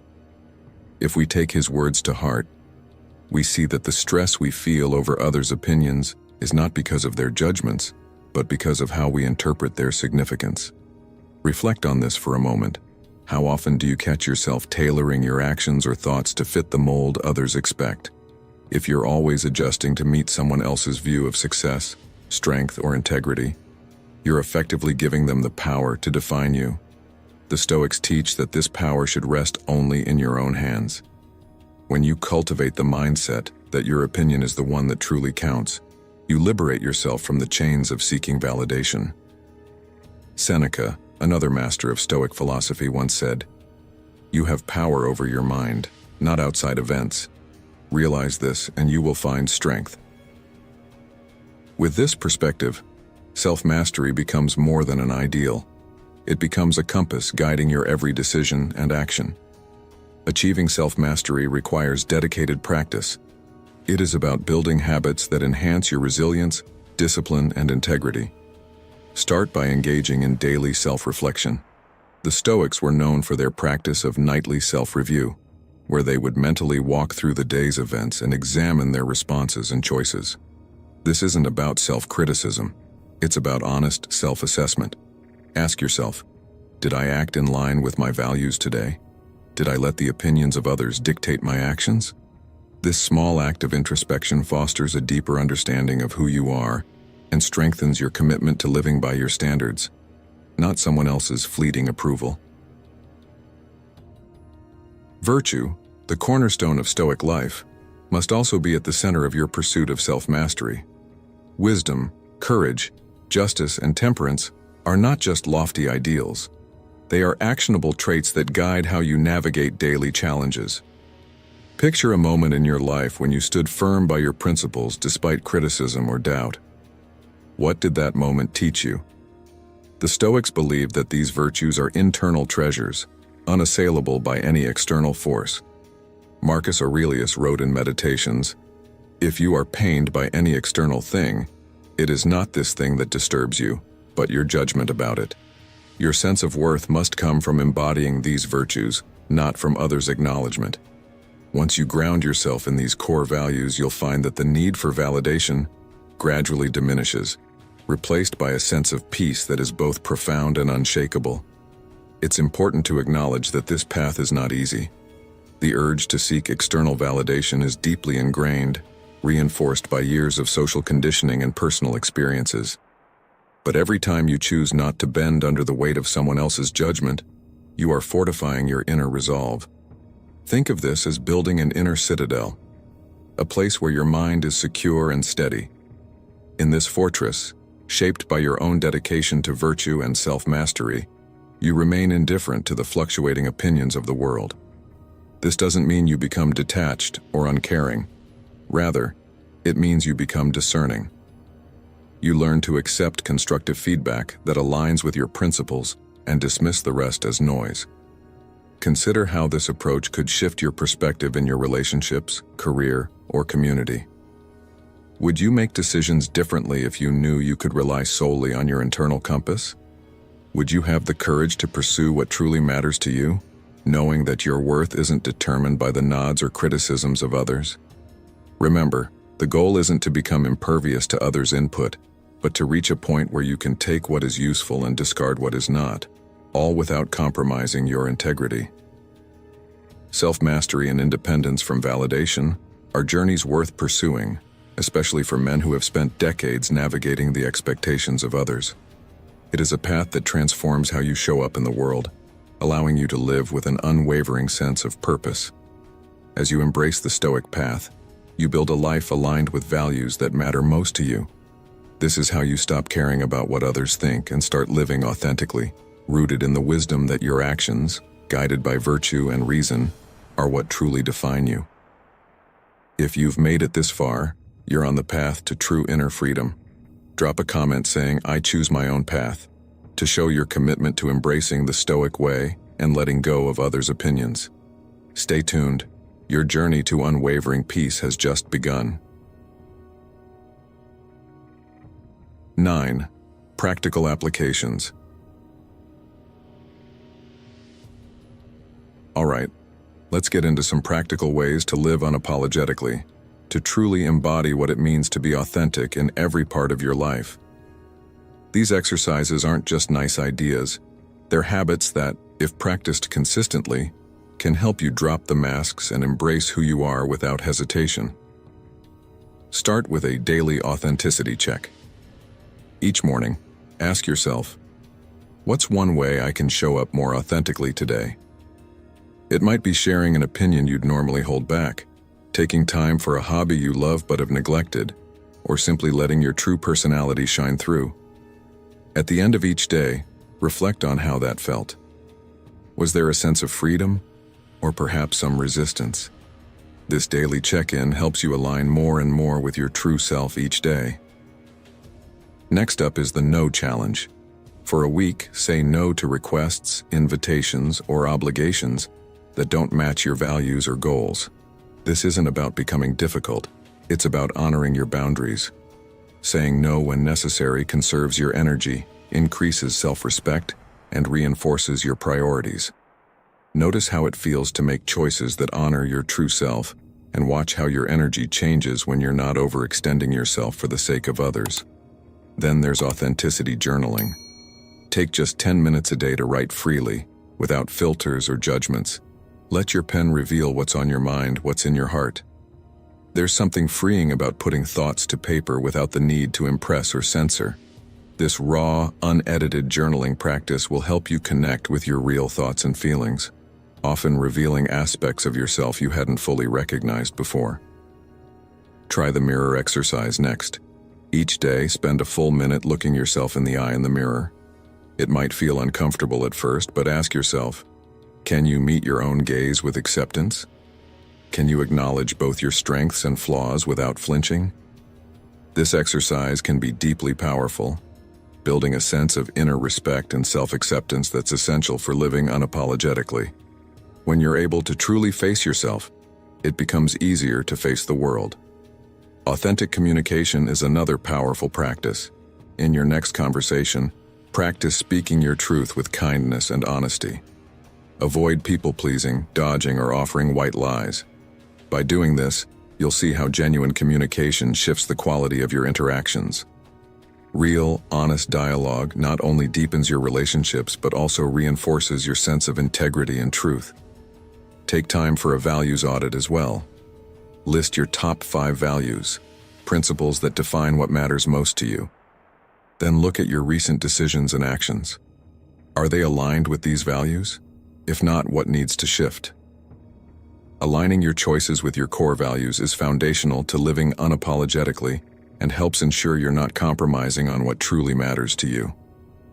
Challenge yourself with Fear-Facing Friday. Every Friday, do one thing that scares you but is true to your authentic self. It might be wearing that bold outfit, sharing something you've created, or having a difficult conversation. Facing your fears helps you break through the barriers that hold you back, making room for growth and courage. Remember, discomfort is often a sign of growth, so lean into it. For one day, try an approval detox. Commit to making decisions without looking to others for validation. This means trusting your own judgment and intuition, seeing how it feels to rely solely on yourself. You'll likely notice an increase in confidence and a stronger connection with your own voice as you build self-trust by valuing your own choices over others' opinions. Try an authenticity meditation for a few minutes each day. Visualize yourself living fully as you are. How do you walk, talk, and interact when you're genuinely, unapologetically you? How does it feel to operate without needing anyone else's approval? This visualization can help reinforce that sense of authenticity in your mind, guiding your actions to align more closely with the person you aspire to be. Finally, add a gratitude twist to your routine. Each night, list 3 things you're grateful for about yourself. Not about what you've achieved, but about your inherent qualities. Maybe it's your sense of humor, resilience, or compassion. By focusing on your qualities rather than your accomplishments, you reinforce the idea that who you are matters just as much as what you do. Self-appreciation strengthens your authenticity by reminding you of the unique qualities you bring to the world. Put these practices into action consistently. These aren't just exercises, they're ways to reshape your approach to life and gradually make unapologetic authenticity a natural part of who you are. This journey is a process, not a quick fix, and it's about making steady progress rather than achieving perfection. Embrace the ups and downs. Learn from each misstep, celebrate every victory, and remember that you're building something valuable, your truest self. As Sophia Bush wisely said, you are allowed to be both a masterpiece and a work in progress simultaneously. So, gentlemen, which of these strategies will you start with today? How will you show up for yourself as the real, unapologetic you? This journey is yours. Make it count.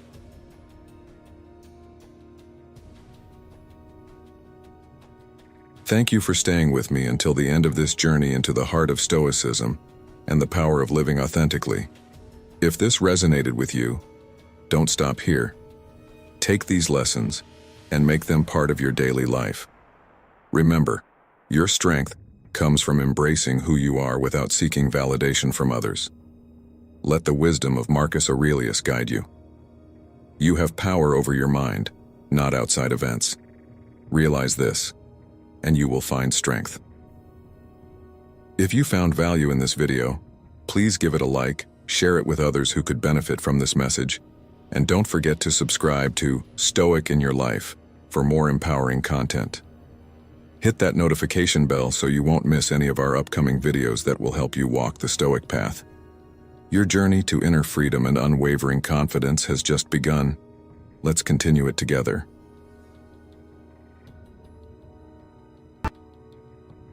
Kill your negative thoughts. Marcus Aurelius Stoicism.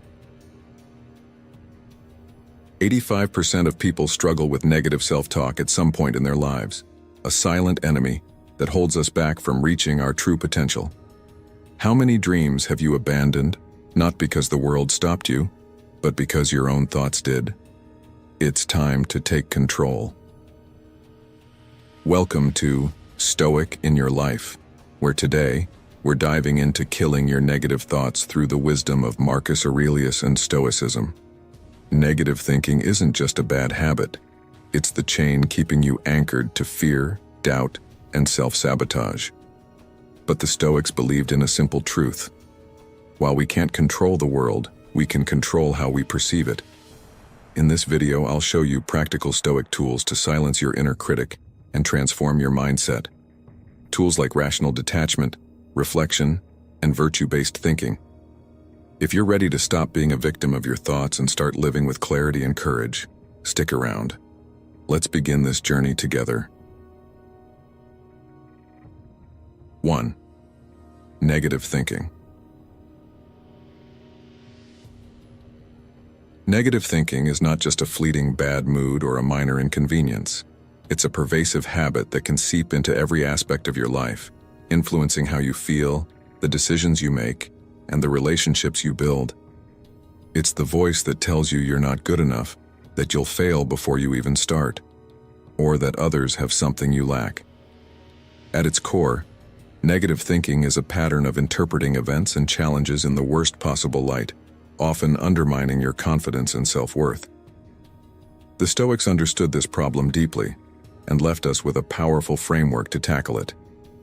Epictetus once said, "Men are disturbed not by things, but by the view which they take of them." This simple yet profound truth invites us to realize that it's not the events of our lives that trouble us, but how we choose to perceive and interpret them. This distinction between reality and perception is the first step in understanding why negative thinking holds such power over us. Carl Jung expanded on this idea when he observed that much of our negativity stems from the unconscious parts of our mind, those biases, fears, and assumptions that we're often unaware of but that quietly guide our thoughts and actions. He wrote, "Until you make the unconscious conscious, it will direct your life, and you will call it fate."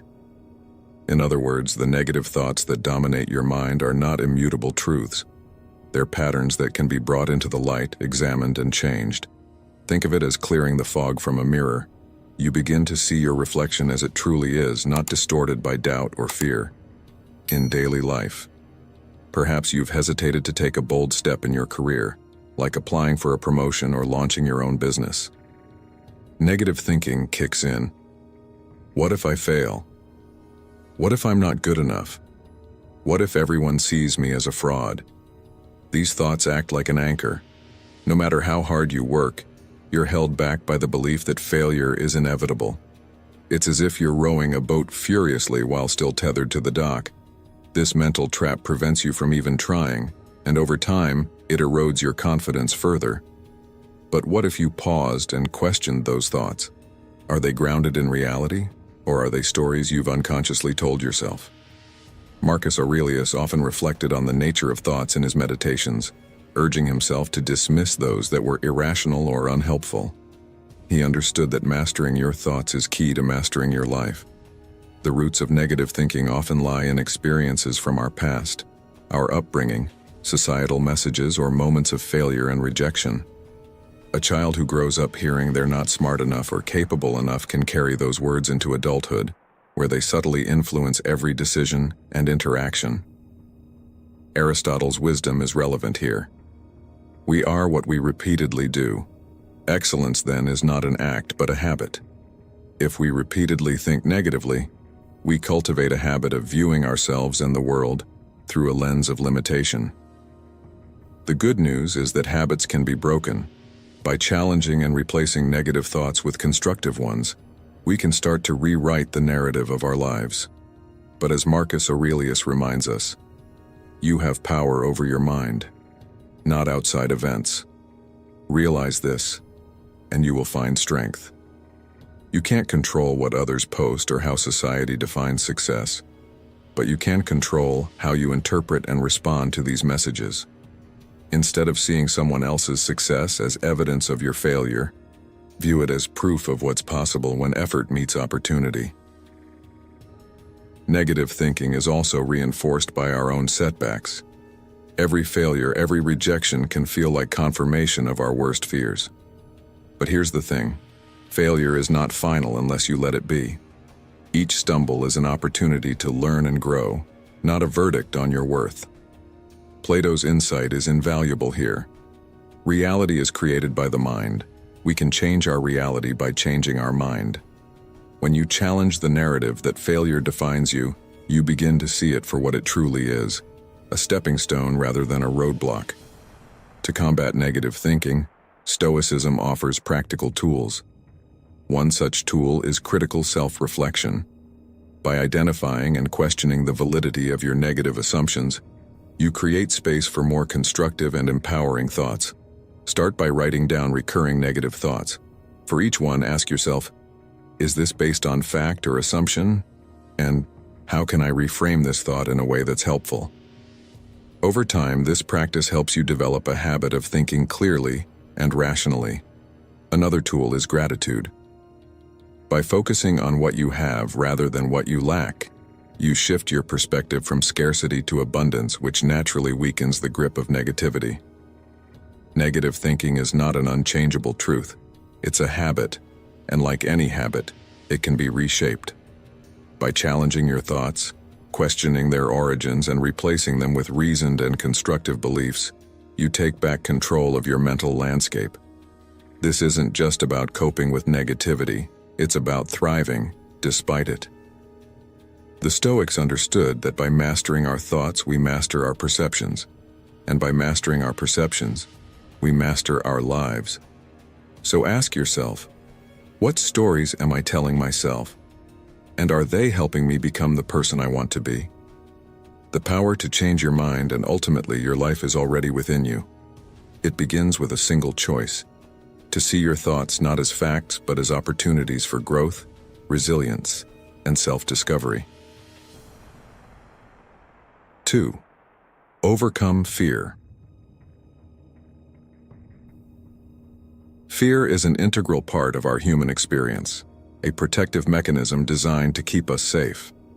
But when fear spirals out of control, it often manifests as excessive worry, self-doubt, or anxiety, fueling the negative thinking that can overshadow our rational judgment. Fear of failure, fear of rejection, and fear of the unknown are some of the most pervasive contributors to catastrophic thinking, where our minds leap to the worst possible outcomes, often immobilizing us before we even take a step forward. Marcus Aurelius, the Stoic emperor, recognized this pattern and urged us to confront it with clarity, famously stating, "You have power over your mind, not outside events. Realize this, and you will find strength." But how do we translate this profound wisdom into action in our own lives, especially when fear seems so deeply embedded? The Stoics offer a practical tool known as the premeditation of evils. This involves visualizing the worst-case scenario, not to dwell on it but to reduce its emotional impact. By imagining the potential challenges or setbacks we might face, we prepare ourselves to meet them with resilience and calm when they arise. Carl Jung echoed a similar idea when he wrote, "Until you make the unconscious conscious, it will direct your life, and you will call it fate." Our fears and negative thoughts often originate from deep-seated beliefs and past experiences stored in our unconscious minds.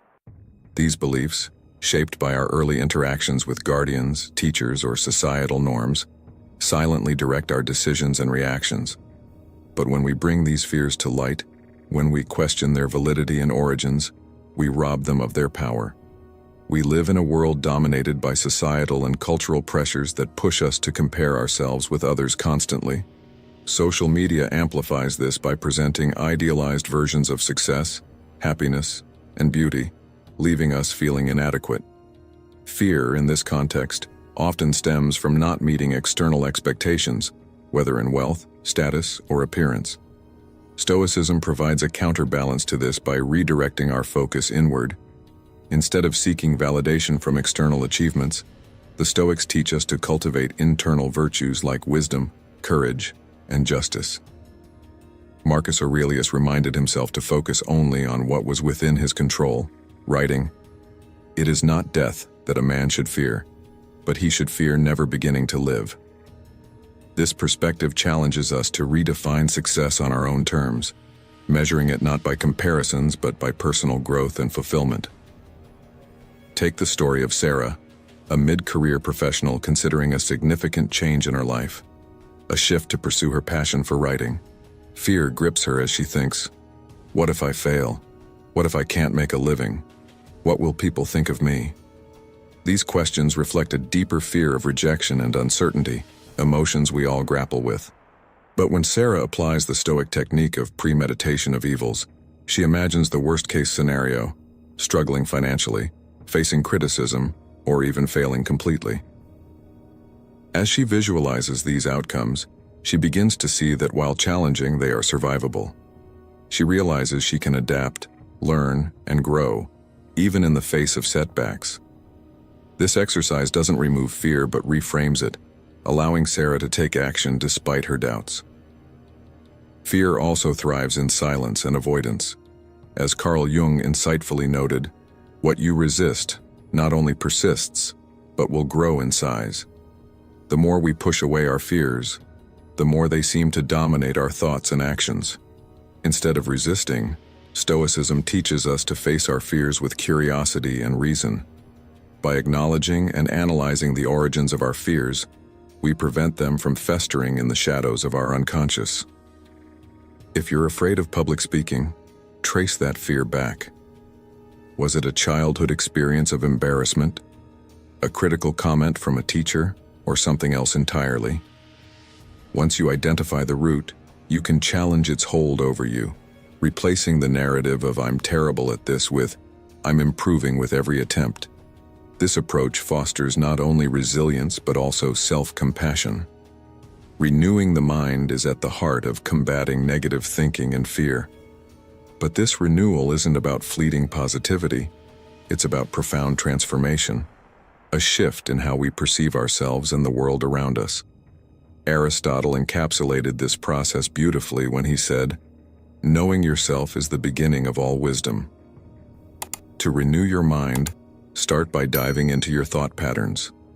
What recurring fears or doubts surface most often? Are they serving you or holding you back? As you begin to dissect and challenge these thoughts, you'll notice a shift in your internal dialogue, a move from self-criticism to self-empowerment. This transformation also requires nourishing your mind with uplifting influences. Engage with philosophical texts, art, or activities that challenge your perspective and inspire growth. Spending time in reflection or meditation can also provide clarity and calm, helping you construct a mental framework that supports rather than sabotages you. The Stoics understood that true strength comes not from avoiding adversity, but from mastering the way we respond to it. By committing to this practice of renewal, you cultivate a mindset that enables you to thrive, regardless of external circumstances. The journey to overcoming fear and negative thinking isn't easy, but it's deeply rewarding. By confronting your fears, questioning their origins, and aligning your thoughts with your values and goals, you take control of your inner world. Marcus Aurelius's wisdom serves as a powerful reminder. The impediment to action advances action. What stands in the way becomes the way. Each fear you face becomes an opportunity to grow stronger and wiser. So, what fears are holding you back today, and how will you choose to confront them? The choice is yours, and with it comes the possibility of living a life unshackled from negativity, one defined by resilience, courage, and purpose. 3. Transform your mindset.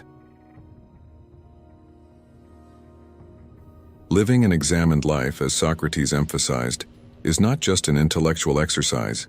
It is the cornerstone of cultivating a fulfilled, purposeful existence. By consistently examining our beliefs and the thoughts they produce, we create a dynamic process of mental renewal that sharpens our minds and aligns our spirits with the values we hold dear. This habit of introspection is not a one-time task. It's a way of being that keeps us mentally resilient, emotionally balanced, and philosophically grounded. Plato's concept of aligning with the forms, the ideal representations of justice, beauty, and goodness, offers a parallel in this practice. When we strive to align our thoughts with our highest ideals, we actively shape ourselves into more virtuous, empowered versions of who we are meant to be, setting the stage for profound personal growth.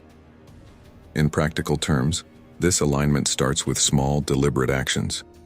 Beginning each day with a stoic affirmation or reflective thought can set a powerful tone. Consider a quote from Marcus Aurelius: "You have power over your mind, not outside events. Realize this, and you will find strength." By focusing on such wisdom, you're consciously choosing to nurture thoughts that reflect courage, justice, and self-control.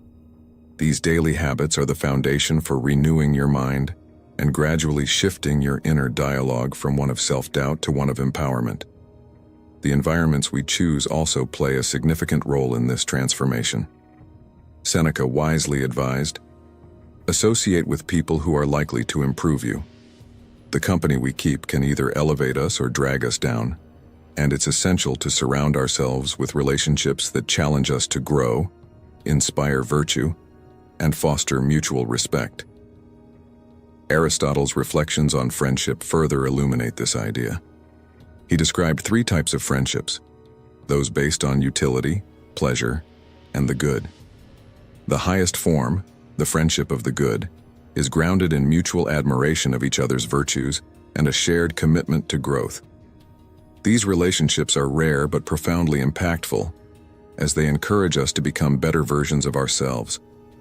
When you think about your closest relationships, are they built on this kind of mutual striving? And if not, how can you begin to cultivate connections that inspire virtue and excellence in your life?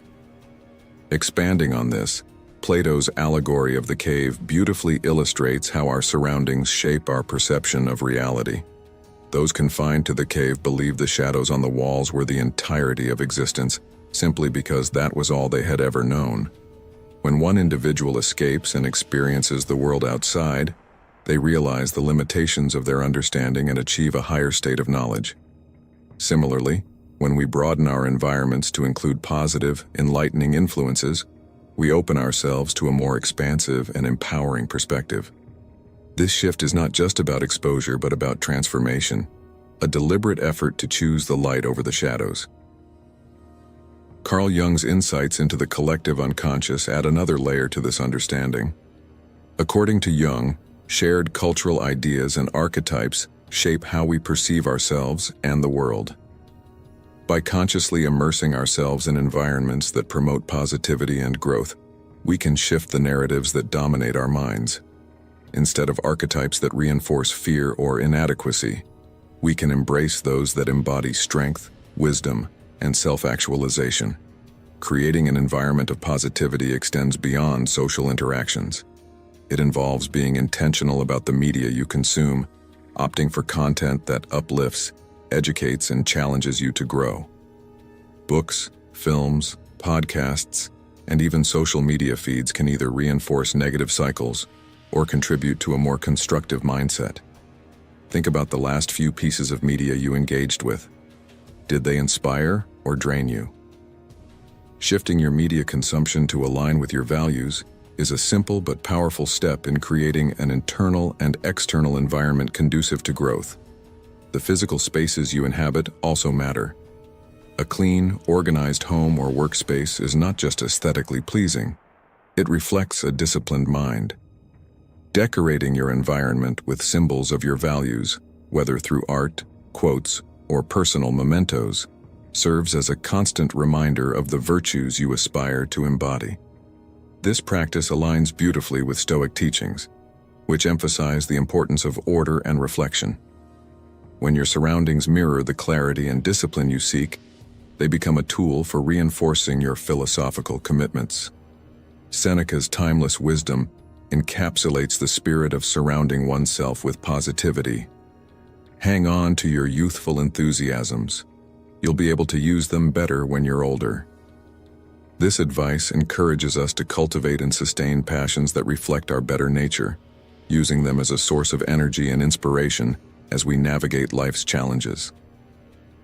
When you commit to surrounding yourself with positivity, whether through relationships, environments, or daily practices, you're not just enhancing your own life, you're creating a ripple effect that influences those around you, setting a standard of resilience and virtue that inspires others to do the same.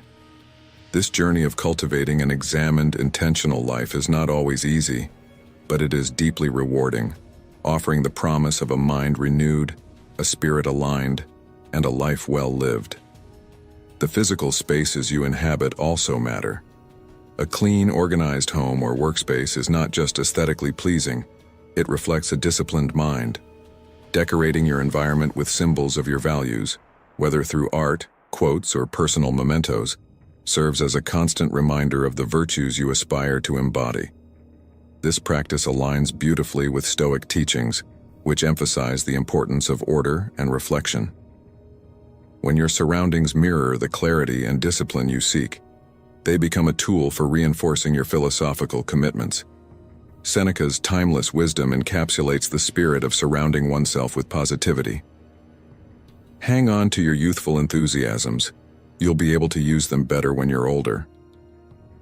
This advice encourages us to cultivate and sustain passions that reflect our better nature, using them as a source of energy and inspiration as we navigate life's challenges.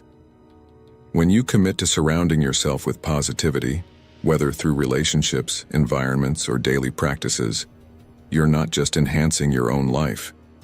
You're creating a ripple effect that influences those around you, setting a standard of resilience and virtue that inspires others to do the same.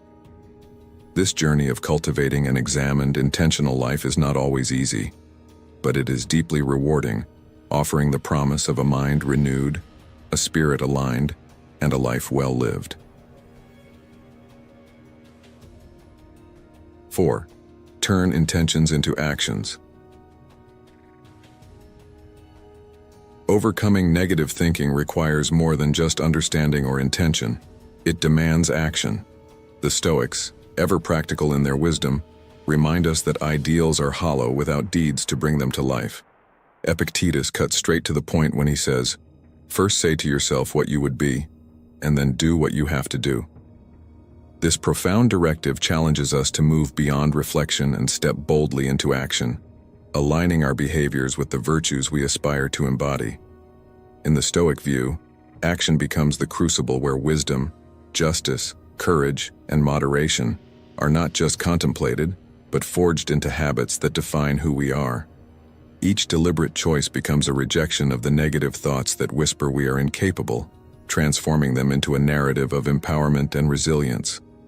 Aristotle, too, underscores the importance of action in cultivating virtue. His doctrine of the mean teaches that virtues are built through habitual practice. We do not become brave by wishing for courage or temperate by admiring moderation. Instead, we become just by performing acts of justice, brave by facing our fears, and temperate by exercising restraint in moments of excess. For Aristotle, Virtue is an active state of character, not a passive mindset, which means that every action, no matter how small, contributes to shaping the person we become. Plato adds depth to this idea with his theory of forms, asserting that to know the good is to do the good. True knowledge, he argues, manifests in action, making virtue not just an intellectual exercise but a lived experience. When we align our actions with our understanding of virtue, we elevate not just our thoughts, but our entire being. This aligns perfectly with the Stoic belief that life's purpose is to live according to nature, which means acting in harmony with reason and virtue. By taking consistent actions that reflect this alignment, we bridge the gap between what we aspire to be and who we are in reality. Carl Jung, from a psychological perspective, also speaks to the transformative power of action in his concept of individuation, the process of integrating the conscious and unconscious mind to achieve self-actualization. Jung reminds us that this integration doesn't happen in isolation or mere contemplation, but through meaningful encounters with the world. He famously said, "You are what you do, not what you say you'll do." This statement emphasizes that our true character is revealed and shaped by our actions, not our intentions alone. Taking action, then, is a pathway to both psychological and philosophical growth. Action in the Stoic sense is more than just responding to negativity. It is actively seeking to live out virtues in every situation. It's choosing kindness when anger feels easier, facing a fear that has long held you back, or forgiving someone who doesn't necessarily deserve it. Each decision, no matter how seemingly insignificant, becomes a step toward the person you want to be.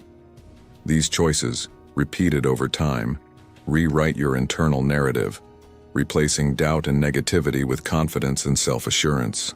For instance, consider a modern example. A man struggling with self-doubt about his career.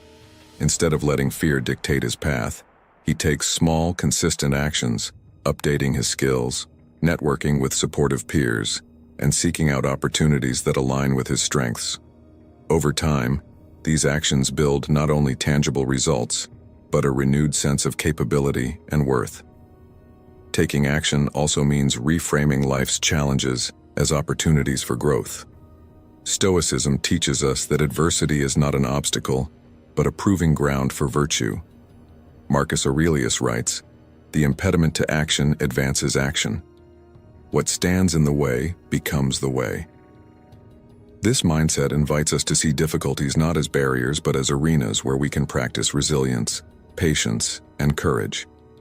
Think of a moment in your life where a challenge forced you to grow in unexpected ways.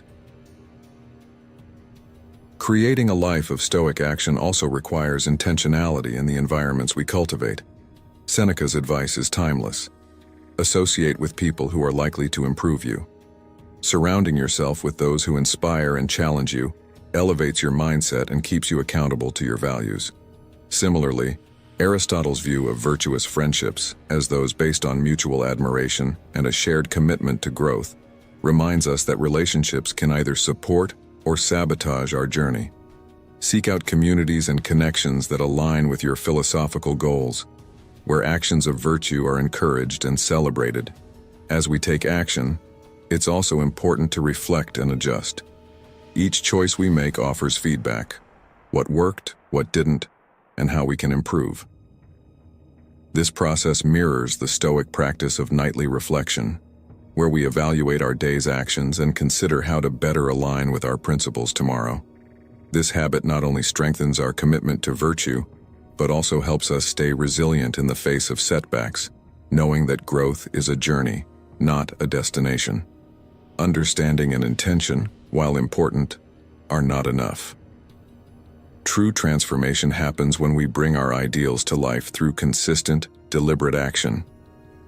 Every choice becomes a vote for the person we wish to be, and every challenge becomes an opportunity to practice the virtues that define us. What's one small action you can take today to align with your values? Comment below with one word, like kindness, patience, or courage, and let's inspire each other to take that first step. 5. The power of words. Taking Stoic action isn't just about grand gestures or life-altering decisions. It's about the small, deliberate choices we make every day that align with our values and virtues. These choices might include setting meaningful goals that reflect our commitment to wisdom, courage, and justice, dedicating time to helping others through acts of kindness, or practicing disciplines like journaling or meditation to foster reflection and self-control. Each of these actions not only counters negative thinking, but also strengthens your character, gradually transforming you into a more resilient and virtuous individual. As Epictetus wisely observed, "First learn the meaning of what you say, and then speak." His words remind us that the power of action is mirrored in the power of our speech. Both are essential tools for shaping our reality and navigating life with integrity. The Stoics understood the immense influence words have, both in how we interact with others and in how we perceive ourselves. Marcus Aurelius, in his Meditations, often reflected on the importance of speaking truthfully and with intention, emphasizing that words should be grounded in virtues like honesty, kindness, and restraint. He recognized that careless or harmful speech not only disrupts relationships, but also weakens the inner fortress of the mind, the citadel that Stoics strive to protect. Aristotle added depth to this idea with his concept of ethos, pathos, and logos, describing how credibility, emotional connection, and logical reasoning are the pillars of effective communication. By using words thoughtfully, we not only convey our values but also persuade and inspire others, creating ripples of positive change in our communities. Plato, too, highlighted the transformative potential of words through his Socratic dialogues, which demonstrate how careful questioning can dismantle false assumptions and reveal profound truths. These dialogues remind us that words are tools for exploration and growth, both for ourselves and for those we engage with.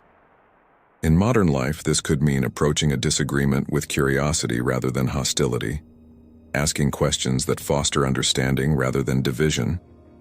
When was the last time you paused to consider how your words shaped a conversation? Did they build bridges or burn them? Reflecting on this can help you align your speech with your deeper values. The power of words extends beyond what we say to others. It also includes the ongoing conversation we have with ourselves. Our internal dialogue, often unnoticed, plays a significant role in shaping our emotions, self-perception, and actions. Negative self-talk, phrases like "I'm not good enough" or "I always fail," can become a self-fulfilling prophecy, eroding motivation and reinforcing feelings of helplessness. On the other hand, positive self-talk, rooted in Stoic principles, can be transformative. By reminding ourselves of our ability to manage our responses and live according to our values, we replace doubt with confidence and despair with hope. Carl Jung's theories about the unconscious shed light on this process, emphasizing how language brings unconscious impulses into awareness, allowing us to better understand and integrate our thoughts and emotions. He noted, "You are what you do, not what you say you'll do," stressing that our actions and words must work in harmony to reflect our true character. Incorporating positive affirmations into your daily routine is one way to align your internal dialogue with Stoic philosophy. These affirmations aren't about self-delusion, but about grounding yourself in truths that reinforce resilience and virtue. Repeating phrases like, "I have the strength to face today's challenges," or "I focus on what I can control," can create a mental framework that supports Stoic principles of calm and rationality. This practice, which aligns with modern cognitive behavioral therapy, can help you shift from a reactive mindset to a proactive one, empowering you to respond to life's challenges with greater clarity and composure. The influence of words, however, doesn't stop at individual interactions or internal dialogues. It extends to how we engage with the culture around us. In a world saturated with messages of inadequacy, fear, and division, choosing to speak and listen with intention becomes a powerful act of resistance. It means seeking out conversations and content that inspire growth, challenge assumptions, and reinforce shared humanity. Imagine the impact of surrounding yourself with voices that uplift, rather than undermine. How might that shift your perspective, your choices, and even your identity? Ultimately, the power of words in Stoicism is deeply practical, shaping not only how we communicate with others, but also how we construct our inner world. Every word, whether spoken aloud or silently to ourselves, carries the potential to heal or harm, to enlighten or obscure, to build or destroy. By cultivating mindful speech and intentional dialogue, we take another step toward living the examined life Socrates championed. Simple ways to overcome negative thoughts that keep you stuck. Next, we'll uncover simple yet powerful strategies to break free from these mental traps and embrace a happier, more fulfilling life. As we dive deeper, don't miss what's coming up. We'll explore how your actions and words hold the key to shaping a positive and resilient mindset. Let's get started. 1. Distract your attention.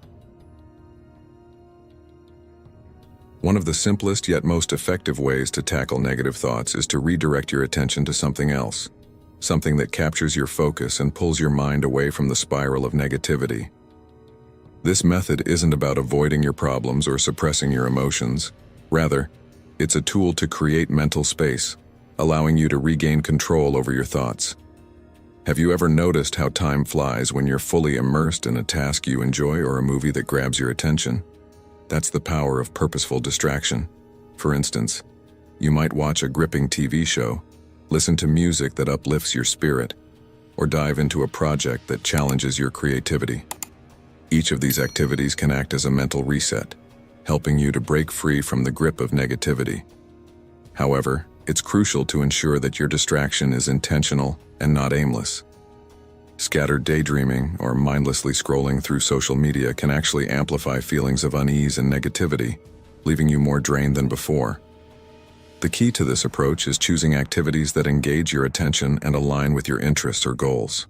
Whether it's gardening, painting, solving puzzles, or even organizing your space, the act of focusing on something productive or enjoyable can shift your mental state significantly. Distraction isn't about escaping reality.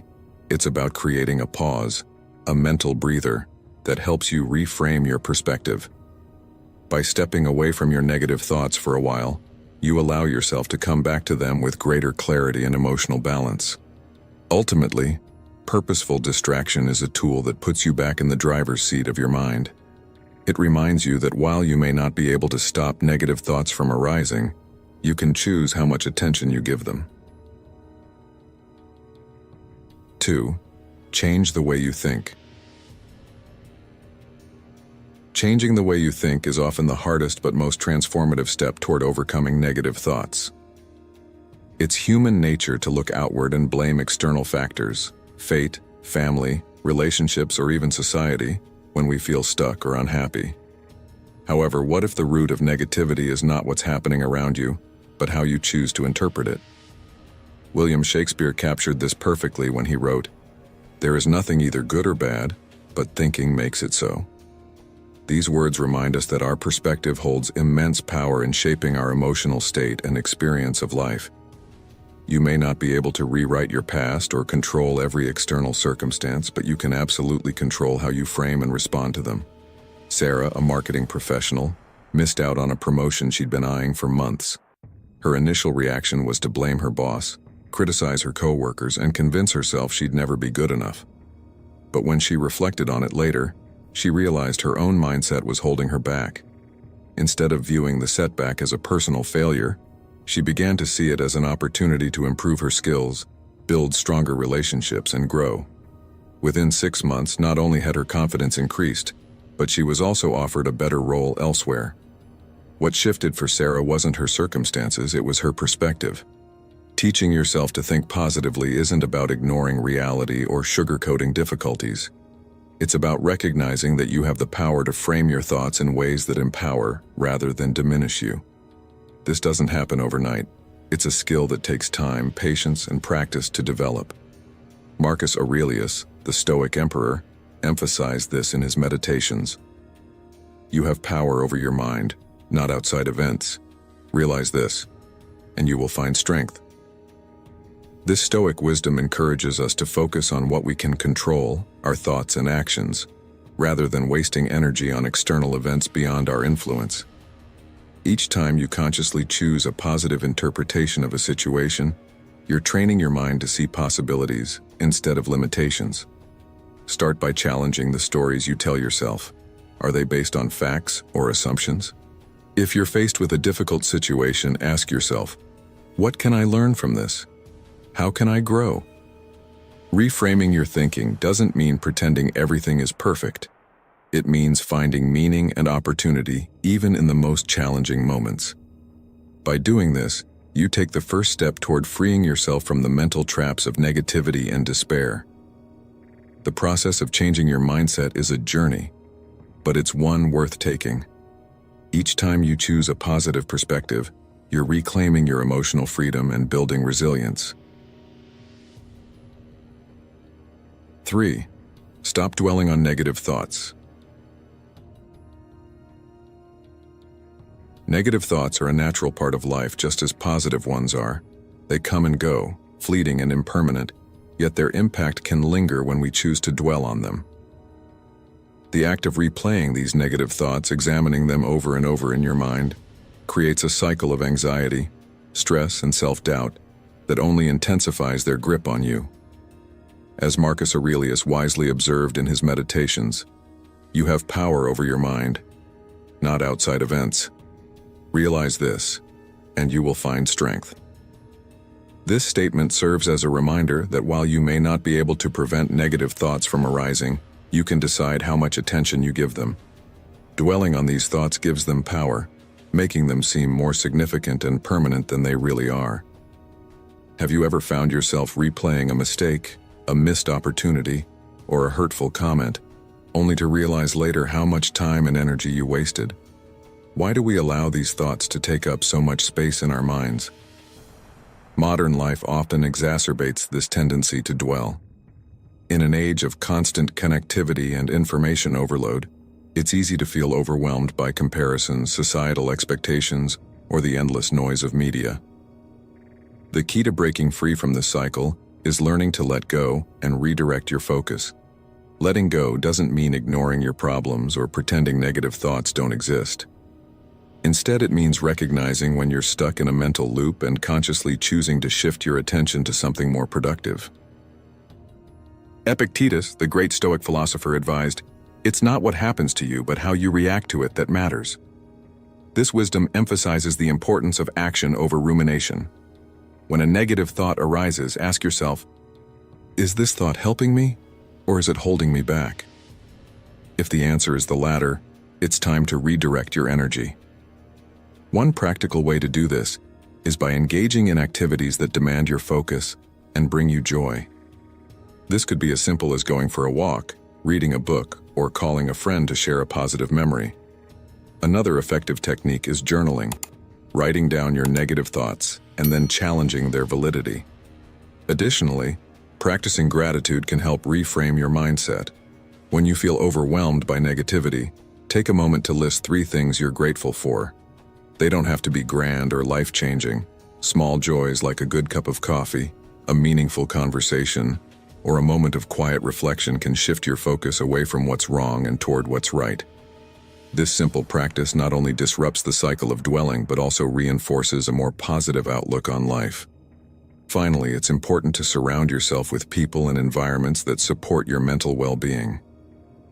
Negative thoughts often thrive in isolation, but connecting with others can provide a fresh perspective and remind you of the bigger picture. As Seneca noted, associate with people who are likely to improve you.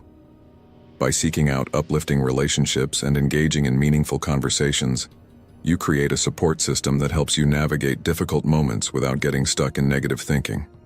Negative thoughts are inevitable, but dwelling on them is a choice. By recognizing when you're caught in a loop and taking deliberate steps to shift your focus, you reclaim control over your mind and emotions. 4. Share positive thoughts with others. Sharing positive thoughts with others is one of the simplest and most powerful ways to uplift not just your own spirits, but also the mood of those around you. It's a reminder that positivity is contagious, a ripple that starts small but can grow into something transformative. When you compliment someone on their work, express gratitude for their presence in your life, or simply lend a hand to someone who is struggling, you're not just offering support, you're creating a moment of connection and humanity. Marcus Aurelius once wrote, "Kindness is invincible." In spreading positivity, you reinforce its presence in your own mind and contribute to a collective atmosphere of encouragement and optimism. Have you ever noticed how a small compliment or kind gesture can brighten someone's day? And doesn't it feel just as rewarding to be the one who gives it? In a story of a father and his teenage son, who had grown distant over the years, one evening, instead of their usual detached exchanges, the father decided to express genuine gratitude. "I'm proud of how hard you've been working at school. I see the effort you're putting in." The son, caught off guard, responded with a rare smile and began to share his own struggles and aspirations. That simple act of sharing positive thoughts opened the door to a deeper connection. What relationships in your life could be strengthened by a kind word or an acknowledgement of appreciation? How often do we hold back positive thoughts, assuming the other person already knows, or that it won't make a difference? This practice of sharing positivity doesn't require grand gestures. Small, consistent acts are just as impactful. Telling a friend they inspire you, thanking a coworker for their help, or even sharing a laugh with a stranger can shift the dynamic of your day and theirs. It's not just about others, it's about the impact on your own mindset. By choosing to focus on the good in others, you train your mind to notice the good in yourself and the world around you. Carl Jung, the renowned psychologist, observed, "What you resist not only persists, but will grow in size." This applies to negativity as well. By resisting kindness or holding back compliments, you allow negativity to grow unchecked. Conversely, sharing positivity nurtures its presence in your life. It's important to remember that everyone carries both positive and negative tendencies. It's part of being human. What truly matters is which side you choose to nurture. When you make a conscious effort to highlight and share the positive, you're feeding the part of yourself and others that thrives on encouragement and connection. This practice becomes even more meaningful in challenging times. When life feels overwhelming, focusing on someone else's well-being can be grounding and healing. By stepping outside of your own struggles, even momentarily, you gain perspective and a sense of purpose. Remember, positivity is a choice, a practice that becomes stronger with each act of kindness. Ask yourself, who could I uplift today? And take that first step toward creating a ripple of positivity in your life and the lives of those around you. 5. Try paradoxical thinking. Facing persistent negative thoughts head-on might sound counterintuitive, but it's a powerful way to diminish their emotional grip. This approach, often referred to as paradoxical thinking, encourages you to confront your fears directly rather than avoiding or suppressing them. Marcus Aurelius, the Stoic emperor, once wrote, "You have power over your mind, not outside events. Realize this, and you will find strength." This insight speaks to the heart of paradoxical thinking. By choosing to engage with what frightens or troubles us, we strip it of its power to dominate our emotions. Studies support this idea, showing that intentionally focusing on fears can reduce their intensity over time, much like exposure therapy, where gradual confrontation with a phobia, such as a fear of spiders, helps desensitize the individual and replaces anxiety with a sense of control. In the context of a common fear, the fear of failure, many people spend their lives avoiding situations where they might fail, thinking that avoidance will protect them from disappointment. But paradoxically, this avoidance only reinforces the fear, making it grow stronger over time. Instead, confronting the possibility of failure, exploring what it might actually look like and how you would handle it, can reduce its hold on you. Let's say you've always wanted to start your own business but have been paralyzed by thoughts like, what if I lose money?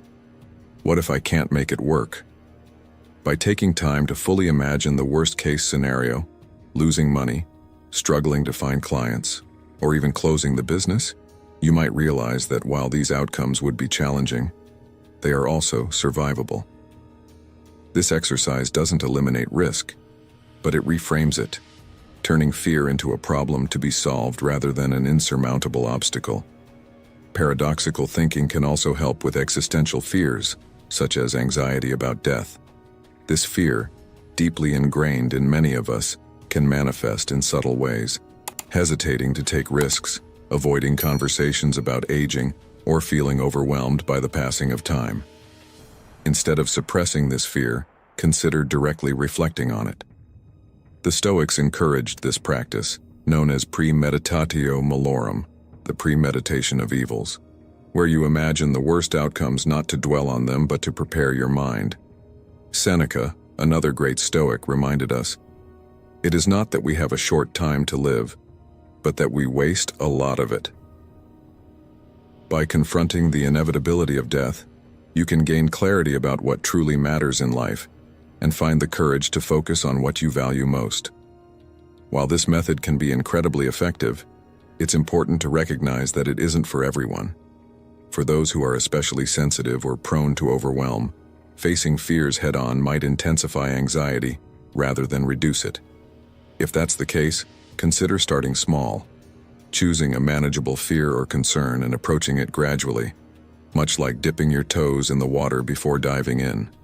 For example, if public speaking terrifies you, you might start by speaking up in small groups before tackling a larger audience. The key is to find the balance between challenging yourself and respecting your emotional boundaries. Ultimately, paradoxical thinking is about taking back control of your mind by choosing to face, rather than flee from, the things that scare you most. It's not about eliminating fear altogether, that's neither realistic nor necessary, but about reducing its power to dictate your thoughts and actions. By engaging with your fears directly, you transform them from shadowy threats into tangible challenges you can overcome. 6. Write down negative thoughts and throw them away. Writing down your negative thoughts and discarding them may seem like a simple exercise, but it carries profound psychological and emotional benefits.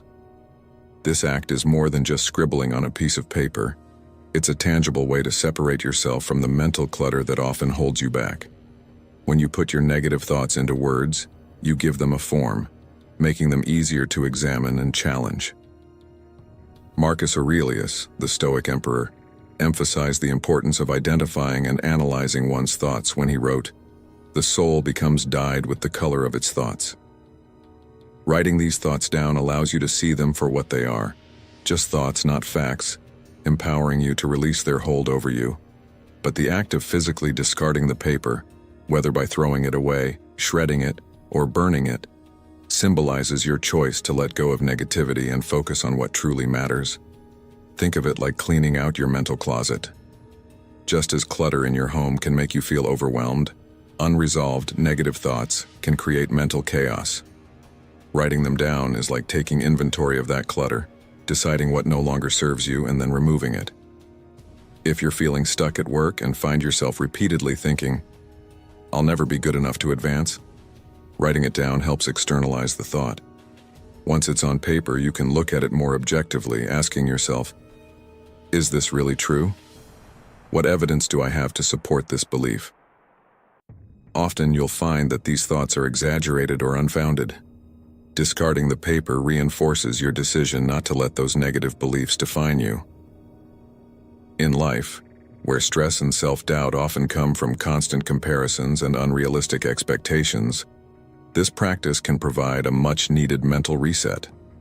Picture a man in his 50s, juggling career pressures, family responsibilities, and societal expectations about where he should be at this stage in life. Writing down negative thoughts like, "I haven't accomplished enough," or "I'm too old to start something new," helps him confront and challenge these narratives.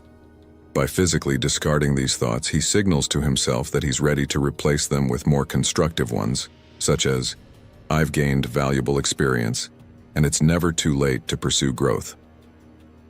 What narratives in your life could benefit from this kind of examination and release? The beauty of this exercise lies in its simplicity and adaptability. It doesn't require special tools or a significant time investment. All you need is a pen and paper or even a digital notepad if that suits you better. The key is to write freely and honestly, without overthinking or censoring yourself. Let the thoughts flow, no matter how irrational or minor they may seem. The act of writing creates distance between you and your thoughts, helping you see them as temporary mental events rather than permanent truths. Once you've written them down, the physical act of discarding the paper, whether by crumpling, tearing, or shredding, serves as a symbolic and cathartic release. This practice also aligns with modern therapeutic techniques, such as cognitive behavioral therapy, CBT, which emphasizes identifying and reframing negative thought patterns. By externalizing these thoughts, you can challenge their validity and replace them with healthier perspectives. And while this exercise might seem small, its psychological impact can be profound. It gives you a sense of agency over your mind, reminding you that you have the power to choose which thoughts deserve your attention and which ones to let go of. This simple act of writing and discarding negative thoughts is about reclaiming control over your mental landscape. It's a reminder that your thoughts don't define you, you define them. As Seneca said, "We suffer more in imagination than in reality." By confronting and releasing the thoughts that no longer serve you, you create space for clarity, confidence, and growth. 7. Stop comparing yourself to others. Stop comparing yourself to others. It's advice we hear often but find difficult to follow. In today's world, where social media constantly showcases curated versions of success, beauty, and happiness, it's easier than ever to fall into the trap of comparison. No matter how talented or accomplished you are, there will always be someone who seems to have more wealth, more skills, more recognition. But what we often forget is that these comparisons are illusions, built on incomplete stories. You're seeing the highlights of someone else's life, not the struggles and imperfections that lie beneath. Marcus Aurelius captured this sentiment perfectly when he said, "It never ceases to amaze me. We all love ourselves more than other people, but care more about their opinion than our own." By comparing ourselves to others, we hand over control of our self-worth to external standards and lose sight of the unique qualities that make us who we are. Take John, for instance, a 55-year-old who recently started a new career after years in the same job. Scrolling through social media, he sees a former colleague thriving in their profession, traveling the world, and seemingly living the dream. John feels a pang of inadequacy, thinking, "I've fallen so far behind." But what he doesn't see are the challenges that colleague faced, the nights of self-doubt, the sacrifices, or the moments of insecurity that no filter or caption reveals. When John shifts his perspective and starts focusing on his own journey, he realizes the courage it took to start over, the skills he's gained, and the relationships he's built along the way. This shift reminds him that his path is his own, and no one else's success diminishes his growth. What about you? Can you recall a time when comparing yourself to someone else only made you lose sight of your own progress? The truth is, comparing yourself to others only fuels feelings of inadequacy and failure. It's a habit that breeds discontent because it's based on a false premise, that someone else's accomplishments somehow negate your worth. But the reality is, every individual has their own unique story, challenges, and strengths. As the Stoics teach, you have no control over what others achieve, but you do have control over how you view yourself. Seneca wisely said, "As long as you live, keep learning how to live." This is your journey, and the only comparison that matters is between who you were yesterday and who you are striving to become today. Instead of comparing yourself to others, learn to love and accept yourself as you are in the present. Start by recognizing the unique qualities that make you, you. What are the values, experiences, and talents that define your identity? Celebrate them and give yourself credit for the progress you've made. This doesn't mean settling for less or avoiding personal growth. It means acknowledging that you're enough as you are. Even as you work toward your goals, gratitude can play a big role in this process. When you feel tempted to compare, shift your focus to the things you're grateful for in your life, whether it's the relationships you cherish, the lessons you've learned, or the opportunities you have to grow. How would your perspective change if you started each day by listing 3 things you're grateful for about yourself? Another powerful step is to consciously curate your environment. If certain social media feeds or interactions make you feel inadequate, take a break or unfollow them. Surround yourself with people who inspire and encourage you without fostering a sense of competition. As Seneca advised, associate with people who are likely to improve you. By building a community that values collaboration and growth over comparison, you'll find it easier to focus on your own progress rather than being distracted by someone else's milestones. Your worth isn't determined by how you stack up against others. It's defined by the effort you put into becoming the best version of yourself. Every individual possesses unique qualities, love, and humanity worth celebrating. What's one small step you'll take today to eliminate negativity? A quick example. I'll spend 10 minutes outside for fresh air. Your turn. 8. Eliminate negative influences. To create a life filled with positivity and joy, it's crucial to recognize and eliminate the negative influences that may be holding you back.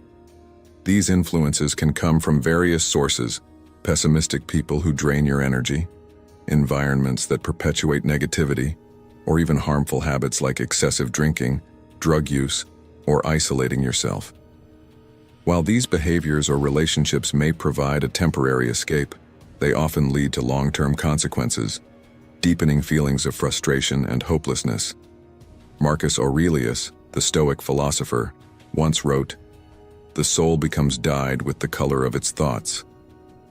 This wisdom reminds us that our surroundings and habits directly influence our mental state and the quality of our lives.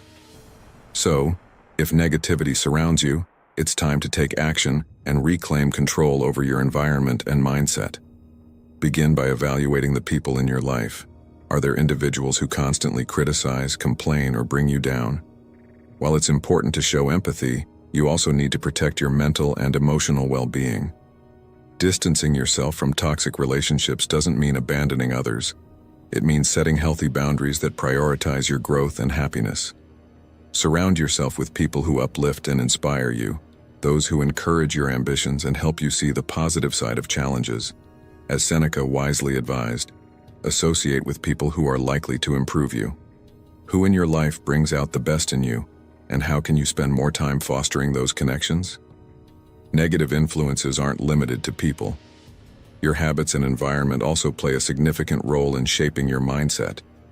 For instance, habits like procrastination, overindulgence, or excessive time spent on social media can create a cycle of dissatisfaction and comparison. Instead of turning to these temporary distractions, find activities that nourish your mind and body. Go for a walk in nature, where the fresh air and calming scenery can help clear your thoughts. Spend time with friends who make you laugh or engage in hobbies that challenge and excite you. These small but intentional changes can have a profound impact on how you feel and think. It's also important to address the ways we cope with stress or negativity. Turning to substances like alcohol or isolating yourself may feel like an escape, but these behaviors often worsen the problem, leaving you more vulnerable to negative thoughts. Instead, remind yourself that you are capable of facing challenges head-on. As the Stoics teach, resilience comes from embracing difficulties and taking proactive steps to overcome them. When one way doesn't work, remind yourself, if one way doesn't work, I'll find another. I am capable. Adopting this mindset shifts your focus from what's wrong to what's possible. Engaging in meaningful activities is another powerful way to eliminate negativity from your life. Volunteering, for instance, allows you to focus on contributing to others, shifting your perspective from inward struggles to outward impact. Helping someone in need can remind you of the good in the world and in yourself, reinforcing feelings of gratitude and purpose. What activity or cause could you commit to that aligns with your values and brings positivity into your life? Every step you take toward removing negativity Whether it's setting boundaries, breaking unhelpful habits, or finding healthier ways to cope, brings you closer to a more fulfilled and joyful mindset. Remember, transformation doesn't happen overnight. Each small action, each conscious decision to choose positivity, adds up over time. So, take a moment to reflect. What negative influences are you ready to let go of, and what positive habits will you embrace instead? By making these changes, you're not just managing negative thoughts. You're building a life that reflects your true potential and inner strength. Thank you for spending your valuable time with us today. Your willingness to explore ways to overcome negative thoughts and take steps toward a more positive and fulfilling life is a testament to your strength and resilience. Remember, every small action you take to improve your mindset is a step closer to the life you truly deserve. We're here to walk this journey with you, sharing insights, stories, and strategies that inspire growth and self-discovery. If today's content resonated with you, don't forget to share it with someone who might also benefit. Together, we can create a ripple effect of positivity. And if you're ready for more, be sure to subscribe and join us for the next chapter of this journey. Until then, keep striving, keep growing, and remember, you are capable of incredible things. Thank you again, and we'll see you next time.